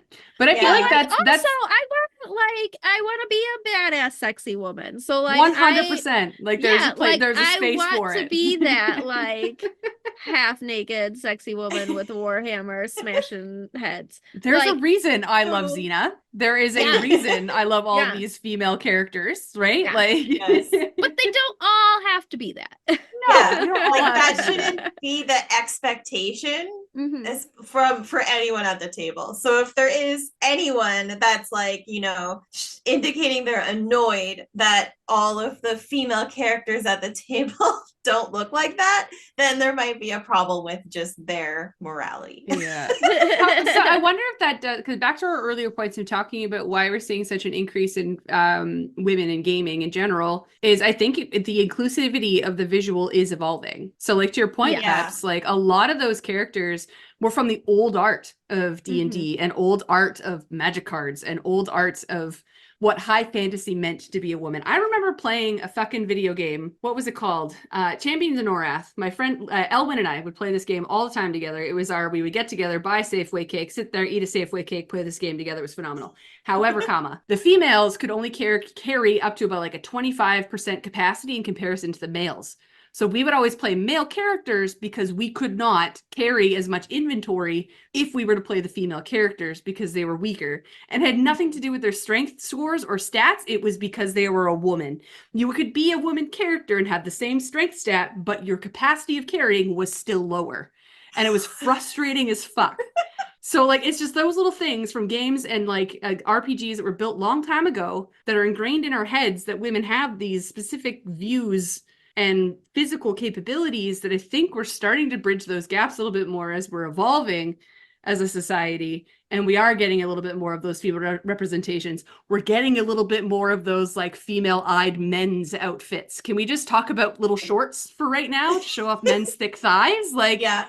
come on, we do the same things, but like I feel like because we're getting that balance as we're getting a little bit older and we're all kind of entering the play space a little bit more, like I wouldn't say that we're getting closer to equality, but we're definitely getting closer to a little bit more of a representation of what's realistic in the Yeah, sense of what we like to look like and like to be, right? Yeah. absolutely. Yeah. I don't know why that memory popped into my head, but I remember being so fucking vexed that I had to play a male character just so I could carry a shield. I was like, Yeah. I mean, like, why can't I be Xena? Why can I not Yeah. right now? Like, all right, I'm gonna roll here. Okay. 2. Have you played characters of non-binary or the opposite gender at the table? And what was that like for you? I have. I've played, actually, weirdly enough, Casey, the first character I ever played in Adam's campaign was male. I played a young, quirky level 6 character who rocked up to help these level 12 characters finish off a fucking 2-year campaign and somehow survived. And it was fun. And like I felt I did push myself more into the chivalrous route in playing, like if you're thinking about like I guess male stereotypes that I played into, was definitely the more chivalrous route. I attached myself to Jess's character and saved her life twice because I said, no, my role in life right now is to make sure that you are safe. This princess of mine is safe. You know what I mean? And I Yeah. put myself in that chivalrous stereotype to make it a little bit easier to navigate. But again, that's kind of like a fantasy stereotype that I sat in and, made sure I was being respectful to her and being respectful. She had a partner at the table, so it was being respectful. It wasn't a flirtatious thing. It was just you're the maiden at the table. I'm going to make sure that you are safe. Mhm. Right. So that was interesting. And then I did play in L5R. I made a character based off of my cat who is male. So I made a Shugenja samurai who was built after my cat, who is a demon hunter, and he just really liked snacks, and I feel like those are the stereotypes you can lean into no matter what gender you've decided to role play at the table, that are like good safe zones to navigate in. But it can be fun to dip your toe into playing an opposite, right? I haven't necessarily had any bad experiences of like men playing female characters yet. I know there's probably hundreds of women out there who have had bad experiences of men coming to the table and having rolled a female and watching them navigate and fumble through what it would be like to be a female at the table. And again, figuring out what stereotypes are good and what stereotypes are bad to navigate. Yeah. But I luckily have not had that kind of experience. So I wonder if you guys have, but what do you guys think? I have played a changeling that had many personas. And a Bless. couple of those were male personas. So I've not played a full like male character, but I have just dipped my toe in. And that sort of gender fluid character with she was a pirate. She grew up in a brothel. And then all of her personas after her main one were based off of Disney characters. So Amazing. I had like Gaston, who was like an orc, like this big brooding orc. I then found a Warforge and like created a Warforge persona that was Lightning McQueen. So just stuff like that. So I just pulled from like sort of characters that I knew well when I was creating those ones. So Yeah. I had that to go off of. I think that's key though, is if you're going to kind of like navigate and dip your toe in those waters, is definitely like picking something you know and know a lot about and like have that confidence, right? Because you don't want to lose your voice because you're nervous. And like, again, it's good to have these opportunities at tables where you're not afraid to be wrong and be corrected, you know, or be told this made me feel uncomfortable. Could you not? Right. Like just, you know, like those are the kinds of things that you might have to navigate if you're going to bridge that gap and like do a little bit of that play testing. Right. Like, the only reason why I played a male character the first campaign I played with Adam and their group was because Adam said, these are the characters you have up. Like he basically built me 3 possible characters. And I said, I'll do this one. This is the only reason why I kind of went that direction. And then when I played my cat character, I basically just said, well, I know my cat. I'm just picking my cat's personality traits. I'm going to play them as a human.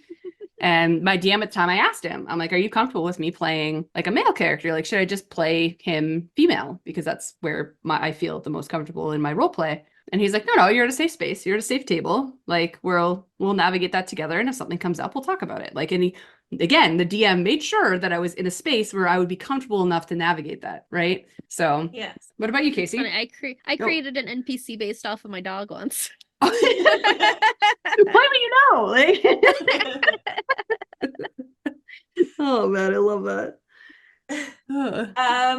I have not done this from sheer terror.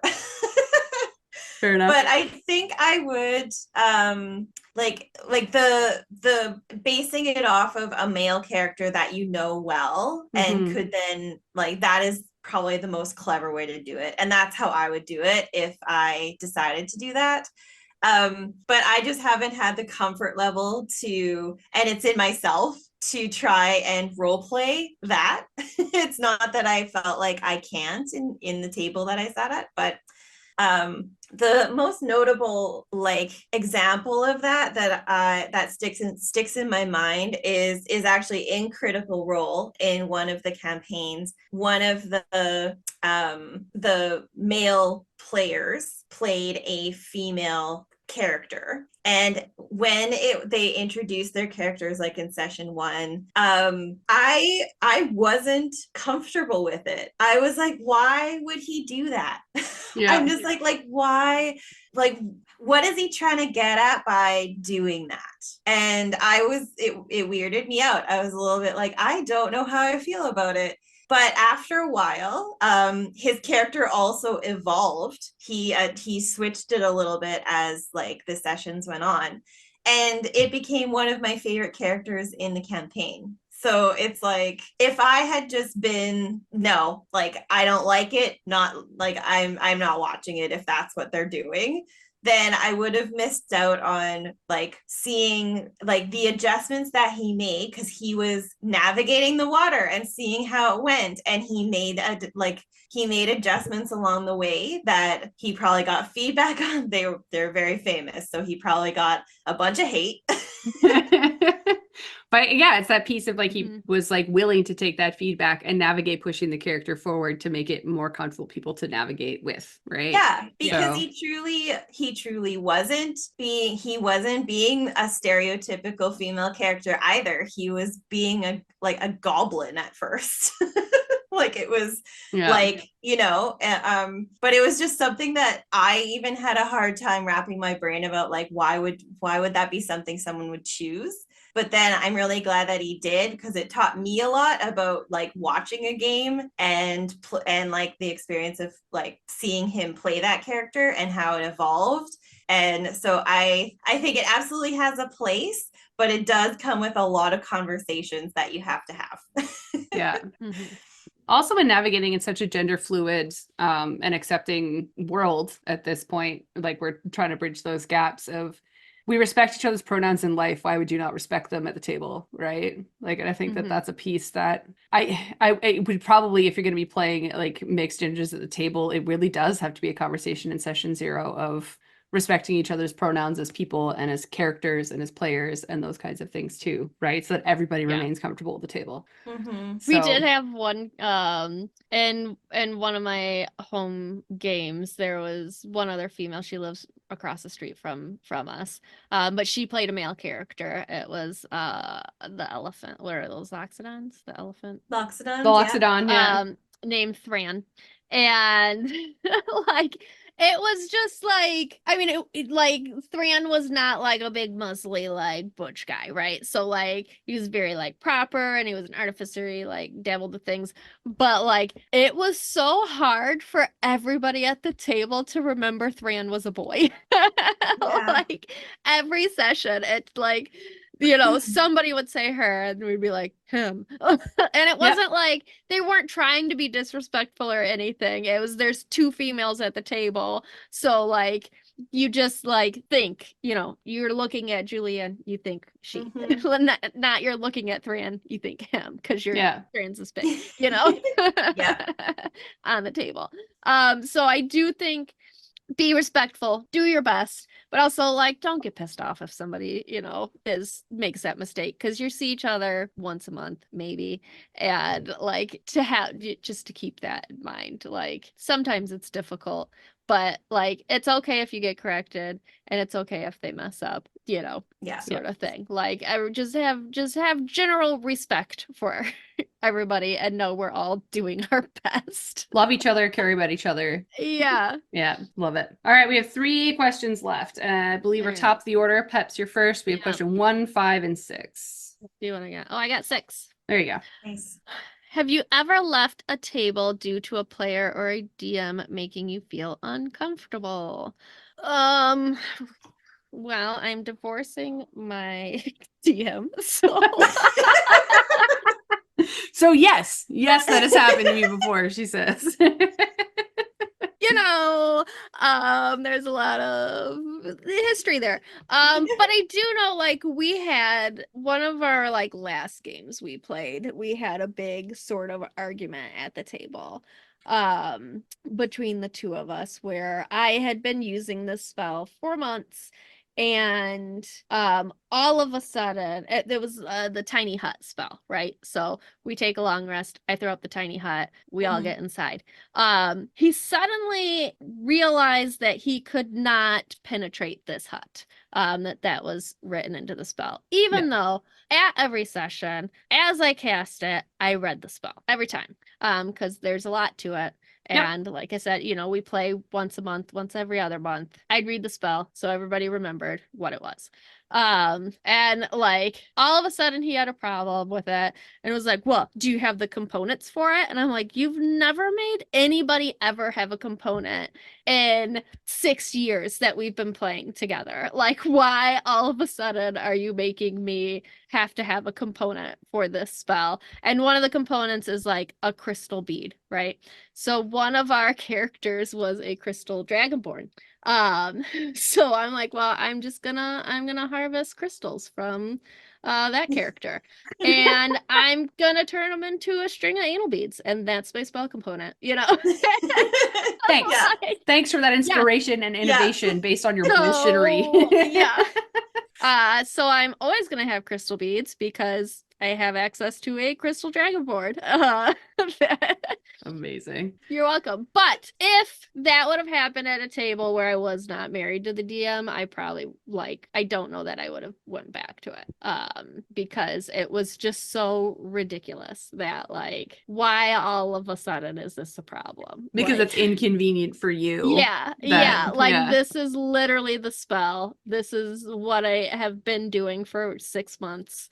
And we had an argument at the table because of it. And it's so yeah, I would have most likely stepped away at that point if it wasn't a game in my house. Yeah, I think that would just add to my anxiety of feeling stupid at a table. And again, it comes back to my anxiety of feeling like I have to know everything in order to feel like I have some kind of voice at this table. Because again, we have to constantly be proving ourselves over and over again that we have a wealth of knowledge to be deserving of being here before we can even step to the table, right? So if I was playing a certain way for so long and all of a sudden the DM came to me being like, no, where are your spell components? Where's this? You've never asked me for this and now I feel stupid. Now I don't want to be here anymore. Yeah. So thank you for that. Thank you for bringing up all of my past trauma with that one sentence. Thanks. Yeah. Oh Lord. Yeah, I have been that person. I have never actually left a table, but the time that I wanted to the most was when I met you, Megan. I know. I knew this was gonna come up. Yeah. It was when you played that male character. And it had absolutely nothing to do with you.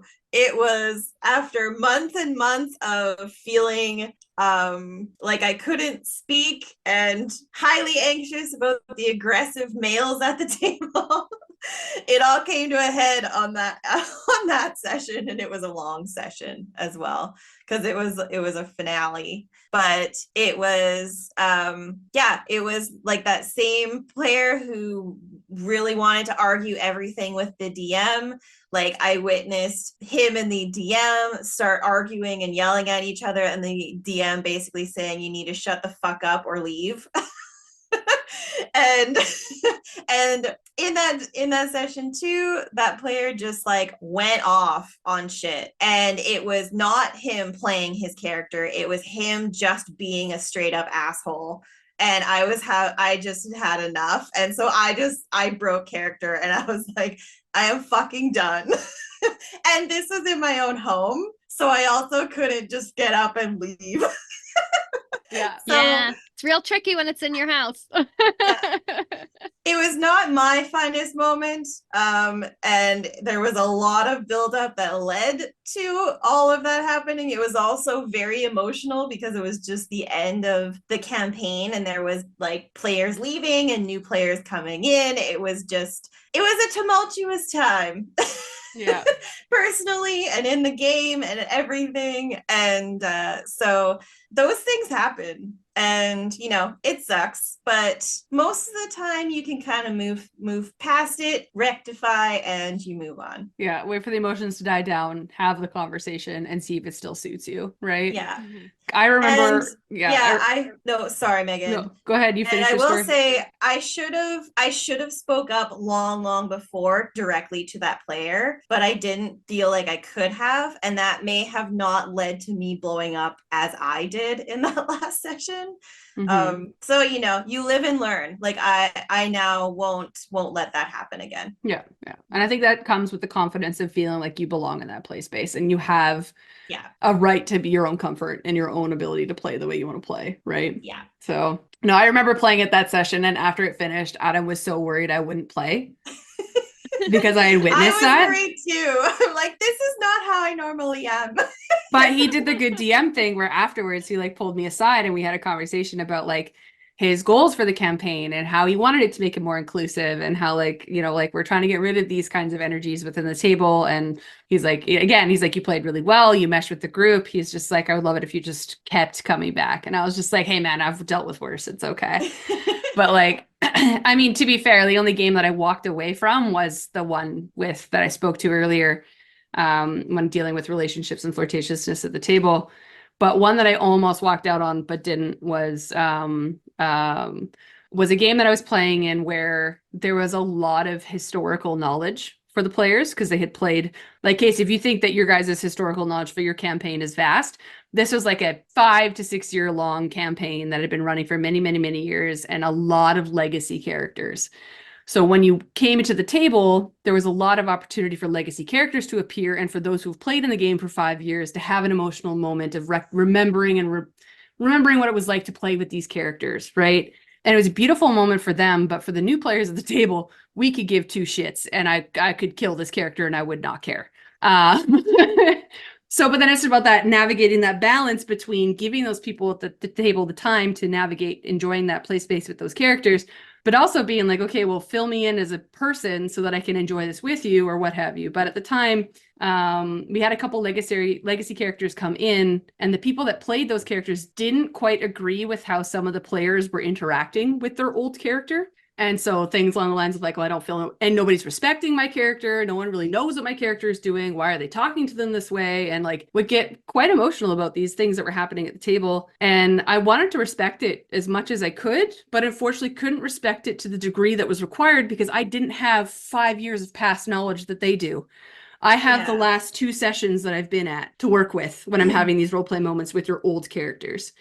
And I got straight up screamed at by a player because they didn't like the way I was interacting with their old character. And it was online and I slapped my laptop shut and I cried for like 6 hours because again, I didn't feel welcome at the table. I felt like I was being like pinpointed for not knowing enough and again, being stupid. And I just hate all of those feelings at once. And I almost walked away. But the DM at the time called me and like we talked it over and went over it and like, you know, like they're just passionate about their characters, blah, blah. I'm like, I get that. But like, how do we navigate that going forward? Because I don't have 7 years of knowledge to navigate this person's feelings about their character and their character. So it was just kind of like a weird thing to have to navigate at the table. But again, it always just comes down to being respectful of each other. Because at the same time, I could have taken a pause and been like, okay, how do you want me to navigate with this character? Give me some history, give me some backstory so I kind of understand where they're coming from, you know? But like when you're playing online, you don't really have that time to pause and think about the things that are coming out of your mouth until they actually come out of your mouth. And it was just a very weird thing to have to navigate. But yeah, been a lot of weird interactions with D&D and other role-playing such games. But I think it's because I've been lucky enough that I have found groups that have players that are very dedicated. Like they love their characters. They love the stories they've built and the stories that they're telling. And because of that, there will always be some underlying emotions that you have to navigate and deal with when certain situations come up. And that's okay. I think that it's just like one of those things that as adults, if emotion occurs, like again, Casey at your table, the high intensity emotion moment, and like Pep's having to deal with like a very high intensity relationship and all those pieces, it's just as humans, we just need to give each other that grace and that space to feel the feeling and then think about whether it continues to suit you. Mm-hmm. Like at the end of the day, protect yourself and find groups that are willing to either have those conversations or just are a little bit more grown and able to navigate that before things pop off too far. So, All right. Last 2 questions. Casey, I think there's 1 and 5. I'm going to roll ones to see if I actually get them and then I'll just pick. Sure. No, I got 3. Great. So we're going to go with number 1. What has your experience been with stepping into the DM shoes? Okay, so I got really lucky in that my first major experience with doing this was with my family, and that included my sister who's 10 years older than me, and then her 3 kids who are 13 and 14. And so they had so much grace because they knew very, very little. They didn't know how much I was screwing up. So I felt comfortable, especially as a female DM, coming into that space and doing a lot of that. That made me feel like, well, if I'm going to learn, this is a great spot. So I was lucky enough that I didn't have any sort of potential experts that had been playing for a decade or anything like that. We could navigate a lot, like that camaraderie in learning a lot together and figuring things out. So that was really nice. And it gave me the confidence actually to then be open to playing just a one-on-one campaign with my partner who is male. And so I then felt like I knew enough and was confident enough that I could roll into playing just a campaign with him so he could learn D&D and love D&D just as much as I did. And so that was kind of the steps that I went, and they're both still ongoing, and it was really awesome. And I'm thankful that I have the partner I have now is really supportive of me having my D&D group, and of course he loves all of the D&D crew and listens to the podcast and bugs me a lot about the shit we talk about in the podcast. And then also respects me as a DM when we play, and lets me do my thing, and he follows and he gets into it, and we just have a great time. And that's how we love D&D together. And we've just it's so much fun. Yeah.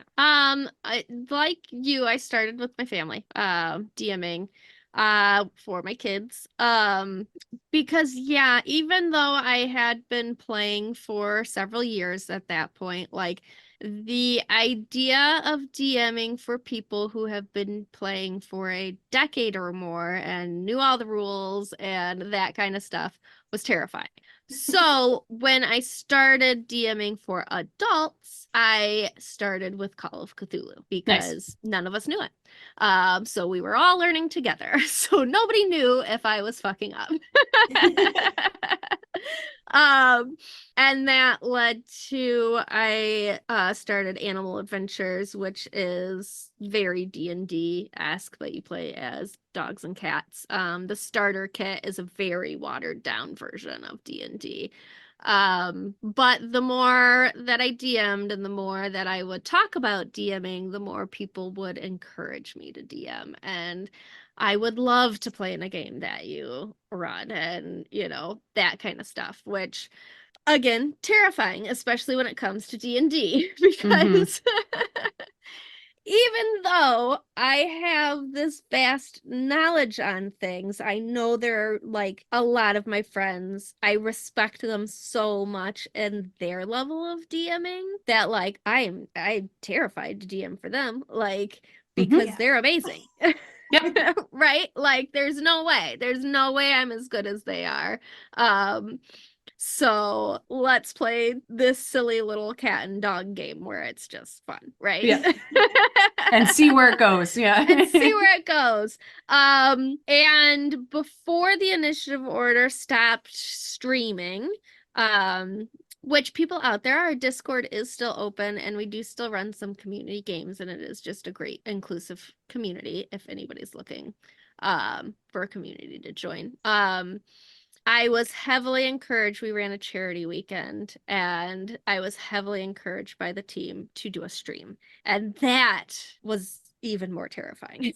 Like to DM on a stream that people were watching for a charity event. So I did Animal Adventures for that one because it's silly and cute, and I added a lot of flavor from the initiative order and sort of inside jokes that we talk about on the Discord and that kind of stuff to it. But overall, everybody I know and everybody I talk to has been so encouraging that it just makes me want to do more. And even this podcast makes me want to do more. The creativity that we come up with. I have this whole idea for an undead campaign. We did a session 0, but life and getting everybody's schedules in line, we haven't actually had our session 1 yet.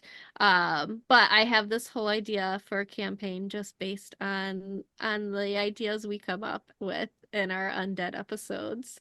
And you all make me want to do it. And everybody I know that has encouraged me makes me want to do it and gives me the faith that I can do it. So that's I love it. Yeah. No, I love that like our stories are all quite similar, because even with mine, I played a lot in like the landscape as a player, and then everyone's like, you should try DMing, like you're pretty good at the storytelling aspect.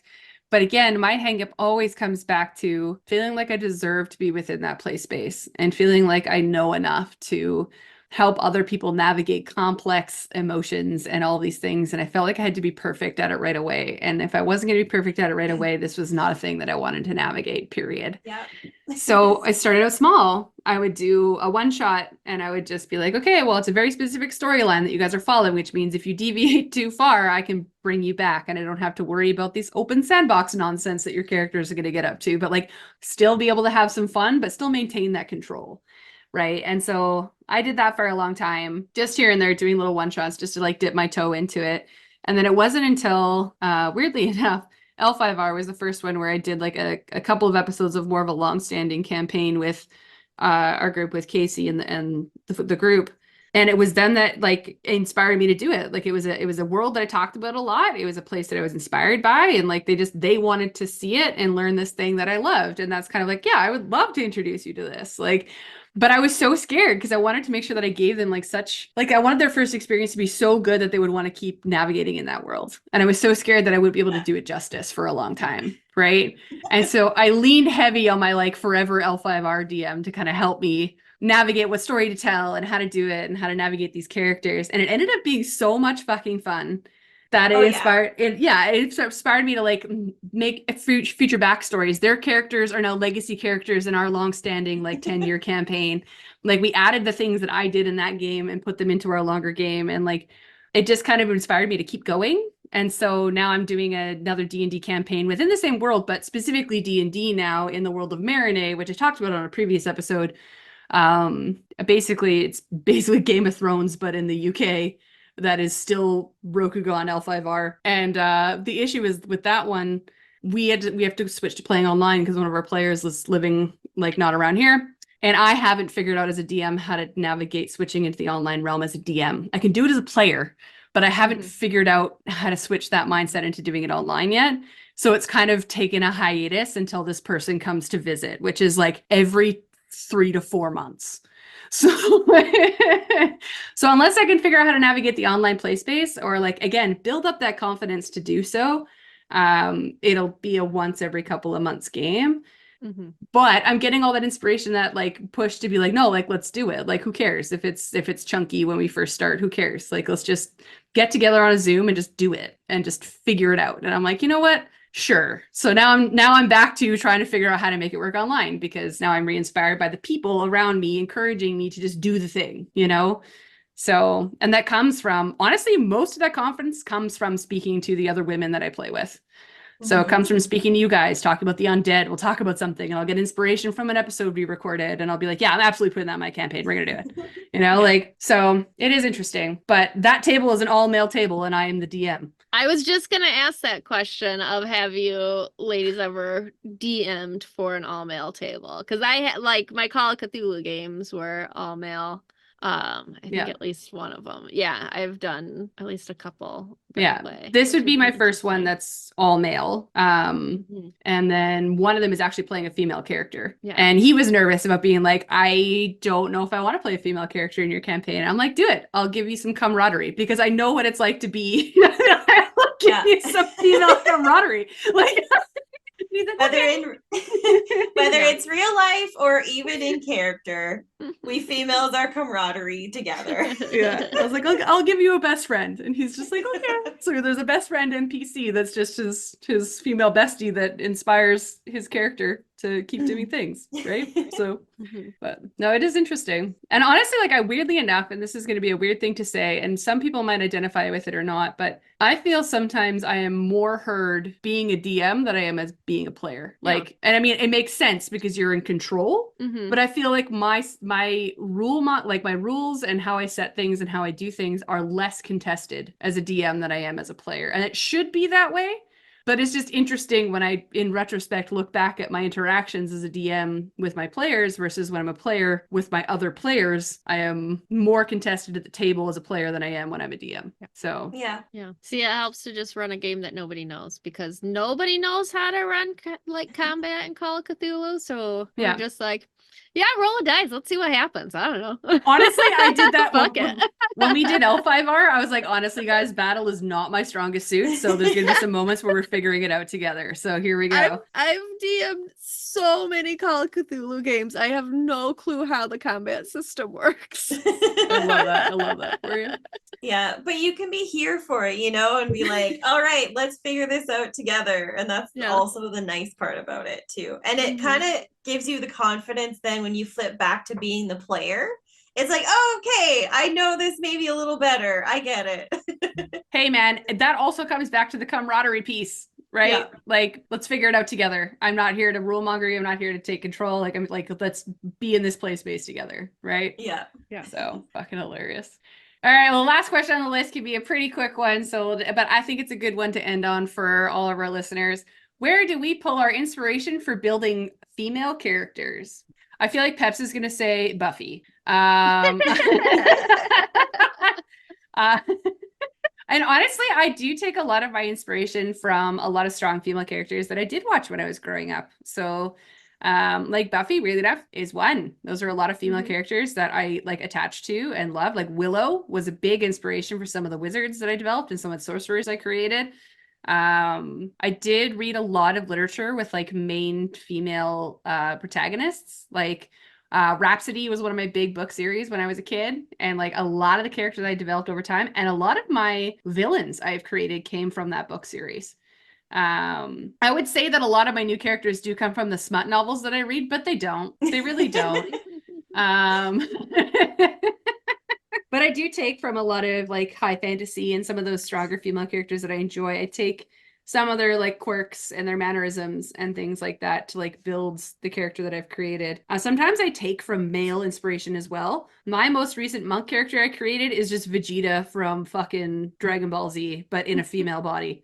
Like, so why not, right? Like, Yeah. if the characteristics and the mannerisms speak to you, there's no reason why you can't, right? As long as you're being respectful and not a twat. But what about you guys? I have one dragonborn named River who is a time wizard that is based off of River Song from Doctor Who. But also like she was a twin sister and she is like a dragonborn on spring break with her twin sister. Fuck yeah. Yeah. But like she'll say hello, sweetie, and stuff like that. And is the time, wizard and does that sort of fuckery and stuff. So but I think I just come up with like a story for a character or a look for a character. I always want to be that hot female character. I just do. Like the amount of times I scroll Pinterest just looking at like strong independent female characters, I'm like, I like this one. Right. Like sometimes I let their stories build them. Like my very favorite character I've ever played, her name was Ellis. And I'm sure I have talked about her on here many a times. I created her for a one-shot, actually 2 one-shots that I had separately, and I was like, I'll just create this one character and I'll play her in both of these one-shots, and that's it. I'm never gonna play her again. I ended up playing her for like over 2 years. Amazing. Yeah, and I had 0 backstory for her. Her session 1 ended up being her backstory because it was like a flashback session for this world, the online campaign that I'm in. And they were just like, yeah, we're doing this flashback. We need new characters that aren't in this world already. Would you like to play? So sure, yeah, I'll join this one game. Created her. She was just a gnome monk. That's literally all I had. She was a gnome monk. She had purple hair. That's as far as I got. And Casey, you were on the stone golem where I talked about Gary. Yeah. That's her and Gary. So like I created the biggest bonds with that character and I had nothing. I had no story. Like, I will build my story based off your story, good friend. Yeah, just what happens. Yeah. So I don't I don't have a system. I don't have like I look at these things. Most of them are just chaos. I was in a chat with somebody and they said, I think they said something about a song called Punk Rock Princess, and I was like, that'd be an amazing character. And so I made a punk rock princess character that was a bard who was a tiefling, and she escaped her like hell dimension because her parents were like a super bummer and she was bored there. So she faked her own death and left. Amazing. Yeah. So I don't have a plan. That's this whole story. I don't have a plan. I don't have a system. It just whatever pops chaos in my head, that's what I put on my table. We love I that do about you. have a character idea for the hot lumberjack on TikTok. The Yeah. Nikki Nicole. That's what I was gonna mention. I was like, I feel like you have either in your brain or on paper built a lesbian lumberjack. Yeah, I did. I have done that. I haven't gotten to really play her. I brought her to a like roulette game where I only got to play her for like 30 minutes total. And I had to watch everybody else play her, and I was like, what? Right. I wanted to play her. Yes, so she is gonna be my next character that I pull out, and my like next time that I have to pull out a character. She's ready to go. Amazing. I love it. Can't wait to hear the stories. Yeah. So DMing, I feel like I do the pull from references in either movies or shows or things from my past. That's like a go-to helpful thing for role playing many a different NPC when you're DMing. But for me, with character creation, I struggle. I struggle with putting something together. I usually can't really come up with a backstory. I look through and just try and see if something sparks interest with a race and then a class and see if that makes sense. And then I build it from there. And lots of times I take inspiration from things that other like players have done. Like after playing with your character Megan Cora as the paladin, like I was like, I really want to play a paladin like at some point. I actually took a lot of inspiration from Miaca, and we don't get to play with Miaca in person very much. But we hear a lot. So Adam and Miaca play like a one-on-one scenario a lot with her players. And so it's actually through Adam a lot of the time we learn about Miaca's like characters. And usually there's some sort of princess and she has squires or she has someone doing all of the heavy lifting. The constant theme. We love it. Yeah. Yeah. And so what I don't realize is that like then when she gets to come and sit at the table with us and play that character with us, we likely know a lot more about her player character than she does of us. And so I kind of realized that in the last while, it's like I always love her characters, and then I want to put I am so happy my character now has a connection to her character and we're both princesses, because I'm like, oh my gosh, after Miaca talks about being a princess and playing it and doing what she does, I'm like, I want to play that character. Yeah. I would like to point out for the world that in the campaign that we're playing in, there are 3 females at our table, and all of us are princesses of our own, like all of us are of our own spaces. And like it was built not to be that way. We built our characters completely separate from different worlds, handed our characters in. Miaca built herself as a princess of her world. I was a princess of mine. But when we came to this world, obviously we're not princesses anymore because we're not in our own worlds. And then Casey's character played like an old Granny Loxodon who was like the mother, like the pseudo mother for my character for a while until her character died. And then she rolled another character that ended up being like the sibling of Miaca's character. And so it was a surprise for Casey that that's what ended up happening. And so we just all ended up being princesses in the end. Yeah. And Dan's character is a complex that he has to make sure that the princesses are taken care of. Where like, wait a minute, you're a princess, you're royalty, holy shit. Like I need to treat you with like, and so like at the beginning he was treating me that way. And then Miaca showed up at the table and she was also a princess. So he started treating her that way. And then now all of us are just fucking princesses. So poor Dan, who Yeah. built this character quirk in him from day one, not knowing he'd have 3 princesses at the table, is now having to navigate, how do I take care of all 3 of these ladies? Like, Yeah. Absolutely. There's a lot of fun, like, and I know it can be hard sometimes to connect backstories, especially like if it's new people to the table and you don't want to then start always connecting with the people that you've played with forever, and then the new person has no connection to the backstories. So you want to be inclusive in that way, but when you can find some connection, it adds to that the family style, like the why you are adventuring together and all of that, the losses, the wins, and all of that. And so it's just fun if you're struggling to come up with something that's like really resonating or connecting for yourself and your players. See if there's maybe some connection you can pull, an inspiration you can pull from someone else's story, and be like, maybe I can connect there and build something out. And sometimes it just like goes, and it's like, yes, this all sounds awesome. yeah. No, and like that's a piece of advice I always gave through any episode we've ever done with character development, is there's nothing wrong with like helping each other out and giving each other those pips during game to figure out a way that your characters would be connected, even if it's before session 0 or not. I do have a habit of I like building backstories with another player. Like Casey, you and I built a backstory together in our last campaign. But the first campaign I rocked up to, I did it without building it with anybody. And then in our L5R group, I tend to find somebody to partner up with to be like, yeah, let's build a character together so that like we have a reason to be there together. And if worse comes to worse, I have someone to role play with.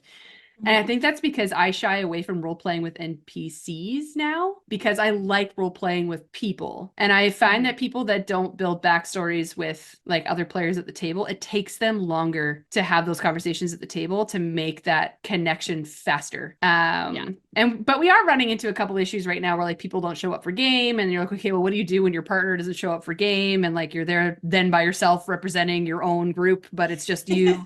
And so we are running into a couple of those things. So some people were kind of just like, well, why do we keep making players so connected to each other? I'm like, that's the whole point. So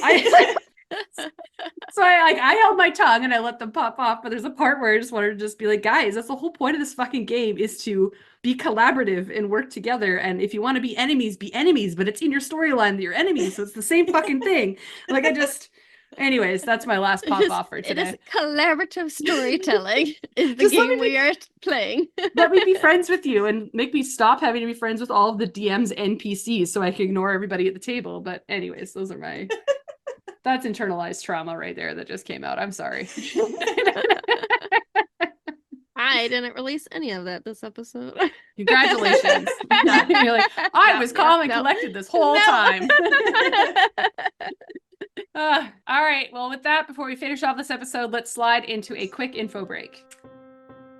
If you've been inspired by the conversation in this episode, please feel free to reach out and share your creativity and ideas with us and the rest of the community.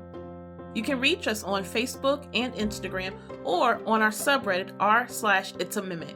Also, if you're feeling particularly generous, please follow and subscribe and leave us positive reviews, likes, and comments. Engagements like that help us pop up on search engines and keep this show running. So what, if any, final thoughts or final pieces of advice for young women out there wanting to get into tabletop roleplay games? Be the DM. I say this from a place of love. Like, you don't have to be the DM. You can do whatever you want to do. There's a lot of good quirks and advice I think that we kind of went over as a group here today. But my last piece here that I want to talk about is in Casey, I think that you might experience this with your nieces and nephews that you played with, and Peps, you might be able to talk about this about your kids. Like, my young niece really wants to play, but can't find a group. And I'm like, then be the DM and make a group happen. Like, and it does suck to be the forever DM sometimes, but any forever DM I talk to is kind of like, I don't really want to be anywhere else now, right? Like, they go back to playing characters and they're just like, well, I'm bored not being in control of the entire story, so I'd like to go back to being a DM, you know? So don't be scared to jump into just being the DM. If you can't find a group, build one. And again, it's about being respectful of each other and being knowledgeable that sometimes this play space for us is hard to enter. And I think that that's my word for our male identifying folks is sometimes it is hard for us to enter this play space and feel comfortable. And knowing that you guys can see that and respect that and navigate that with us and don't hold it over our heads goes a long fucking way. Mm-hmm. So that's my last piece. Yeah. It's finding your people. Yeah. You know, and that could take a while. You could have a couple fumbles in there. And it is okay to step away from a table. That's perfect. If you are not comfortable, leave. Like you don't have to stay there and continue to be uncomfortable. Leave. Yeah, find your there's people. more yeah, there's always more people. Yeah. Mm-hmm. There is always another group out there. And talk to your friends. I started with a group of friends that, like I said, very few of us had ever played, and it was like, oh, like I've always kind of wanted to play that, but have been a little afraid to. Like I would love to play in a, all girls group sort of thing. So if you're interested, talk to your friends. You might be like, I was shocked that so many of mine wanted to play. When I started to talk about it, and bring it up, and like Megan said, be the DM if you need to be, if that's what makes it happen, and it's okay if you mess it up. Yeah. Like it really is. When you find your people, it won't matter when you do. Yeah. Yeah, and don't be afraid to just talk about the game that you love in whatever setting, and you never know who you'll inspire or recruit or whatever is going to happen. Like, yeah, Megan, you're right. When I started playing with my family, like my niece, one of my nieces and my nephew have now DM'd for themselves and for friends at school. I know my one niece is going to be the forever DM. She has analyzed the books like so hard. She is going to be the one that won't be caught out. She helps me now. I'm like, I don't actually remember how that works, and she'll tell me when we're playing. I'm like, thank you.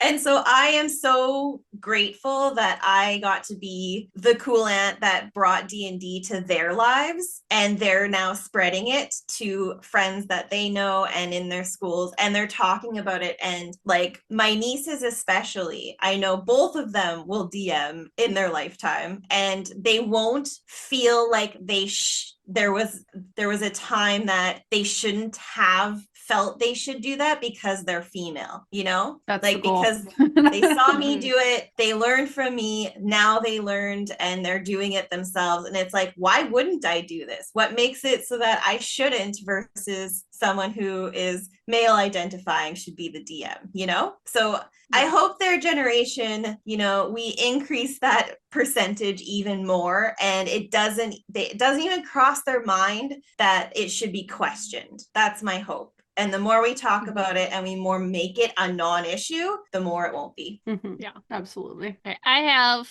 2 quick questions. We mentioned like playing at an imbalanced table. Have you 2 played at an all-female table? No, Never. never. Second question, when are we having an all ladies of Mimic game? I was literally going to suggest that. I was like, why do we not? Why do we not have like some kind of like, especially because Peps, you're online. Miaca is in and out of our country on a regular basis. Like, why do we not have just a small online like little group for us, like with Miaca, Elwyn, us, just God damn it, guys, we're failing ourselves. Like Well, I highly suggest that the 2 of you at least look for a one-shot in an all-girls group, because I've played in a few different groups. I played in a one-shot where it was a girls' night out, and we found like a drunk girl at a bar, and we players all based our characters off of the Spice Girls and did not tell the DM that until she just discovered it. And you have to play in at least one all-female. All right, guys, we're gonna do it. We're gonna do it. It's a Mimic. Yeah, you have to. in with Megan's advice, when you can't find it, be what you can't find. Yeah. So I'll do And it. I've run some like just over Zoom games, so it's happening. It's happening in 2024. do you guys want to do the animal adventures? I'll run you can be cats and dogs. Hey man, I would fucking love that. I think that's Oh, yeah. adorable. Absolutely. It's amazing. I will run that for us. Holy shit. All right. Anyway, that's all for this part of our discussion on women in the TTRPG landscape. Please take a second to engage with a like, follow, comment, and review to help push our engagement. And don't forget to subscribe to find future inspirations for your campaigns. If you'd like to support us, we have a store with some merch and a donate button on our website at www.itsamimic.com, as well as a Patreon. This episode and others can also be found on Spotify, Apple Podcasts, YouTube, and most other podcast apps. Thanks for listening to It's a Mimic, where you never know what you're going to get. This has been an It's a Mimic production. Please check the show notes for this episode to see links, time codes, and credits. And don't forget to reach out and share your own inspirations.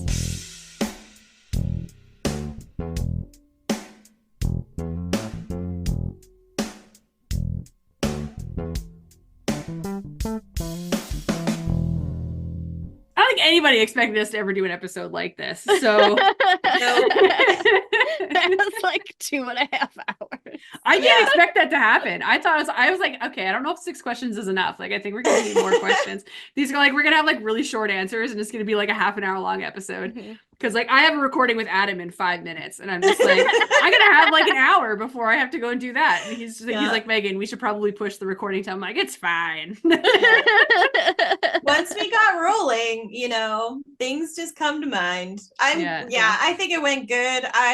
I'm grateful to have been doing it with you guys that have a lot more experience, because it gave me a chance to think a bit more with my limited experience, and also take some points on how to do it and be inspired. It's one of those things where if you don't have to deal with it, it's a blessing. And then when you do have to deal with it, you gain the experience to deal with it and navigate it the next time. Absolutely. Learn from it always. Yeah. Oh, yeah. But I want to thank you ladies for being vulnerable. Thanks for being great. And I am going to go and chug a beverage before I have to do another recording. I'm gonna go to bed because it's Yes. 2 hours past my bedtime. So. All right, ma'am. Thanks for staying up with us. Bye, guys. Bye. Bye. Hey everyone, it's Miaca. I just want to give a little context for the next clip because you're going to hear my voice instead of Pepperina's. The following section is actually from an Undead episode where Megan, Casey, and I are having a little warm-up conversation. The Undead episode just happened to be during the same time frame when Megan was prepping this episode you're listening to now. And she had an anecdote that didn't make it onto the main recording with Casey and Peps. So, here's a little behind-the-scenes convo that gives a little more insight into the kinds of things that we, as ladies, girls, and women, have to frequently navigate around while just existing in this space. We thought it would be important to add it on to the end. Oh, so before we start, I tried to listen to a couple of like women in gaming podcasts in preparation for the fact that we're going to be doing an episode about what it's like to be a woman in gaming. And like, there's some fucked up shit out there. Like, I listened to one written and voiced by a man, first of all. And like, at first it sounded because the title of it was The Issues with Women in like TTRPGs. And I was like, this is going to be fucking good. And his first reason for women and his issue with women in gaming at first started out okay, because he's like, it's the scarcity of women and that it's our job as men to make sure we are asking for equal equality of women in our games. I'm like, okay. That's, you know what? I can listen to the rest of this. All right, my guy, like pop off king. Like, so what else you got? And then he went into, and I wrote it down because I wrote it down for when we do this podcast. His second issue was the fact that women are a distraction for men and that it's frustrating because when women are at the table, the young men are distracted. And that's our fault. I was like, what kind of fucking time warp am I in? I'm like, who you? What? Yep. I was like, what? Audacity. Yeah. What the fuck? And like, Telling you. and I didn't even finish it after that. I was like, whatever. Just turned it right off. And I was like, well, You can go to hell. Research is over. Research is over. I'm done.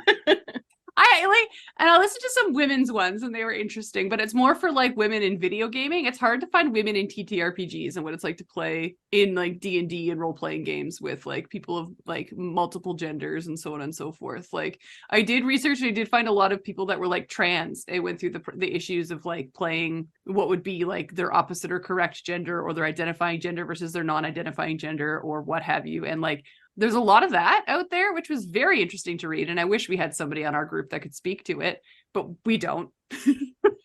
I'm like, my brain is melting doing the research for doing that episode because I want to do it well and I want to do it right. But like, it's like painful. It's hard. Anyways, that's my beef for today. Sorry, Adam, you have to listen to me hate on men for a hot second. Fuck you guys. It'll be all right. Oh, sorry. I did know the third issue that he brought up was that he didn't like the fact that women will come into a game and try and take control and act like men. How? That makes no sense. I would also like to point out that this person admitted that they do not have a lot of females at their table. In fact, has only played with 2 women at their table. Oh, really? I wonder why. How do you have any? I just. Why would you make that podcast? I don't know. Like, and like, to be fair, it wasn't a podcast. It was a YouTube video. He has a YouTube series, kind of like how what we do, but they're like half an hour videos on like D&D related or TTRPG stuff. But like, and he had one about issues of women in TTRPGs. And I'm just like, how fun for you. You've played games with 2 women in your life, one being your wife. And that was probably the one that was trying to take control and he didn't like it. Like, where do you carry this audacity? Like you must have saddlebags to be able to hoist this up. I don't understand. Anyways, that's to start off with. Did you look at the comment section? Did he get destroyed at least? Turned off. Oh, of course. Mm-hmm. That was probably rectified shortly after he made it because. Oh. Anyways, let's talk about the undead.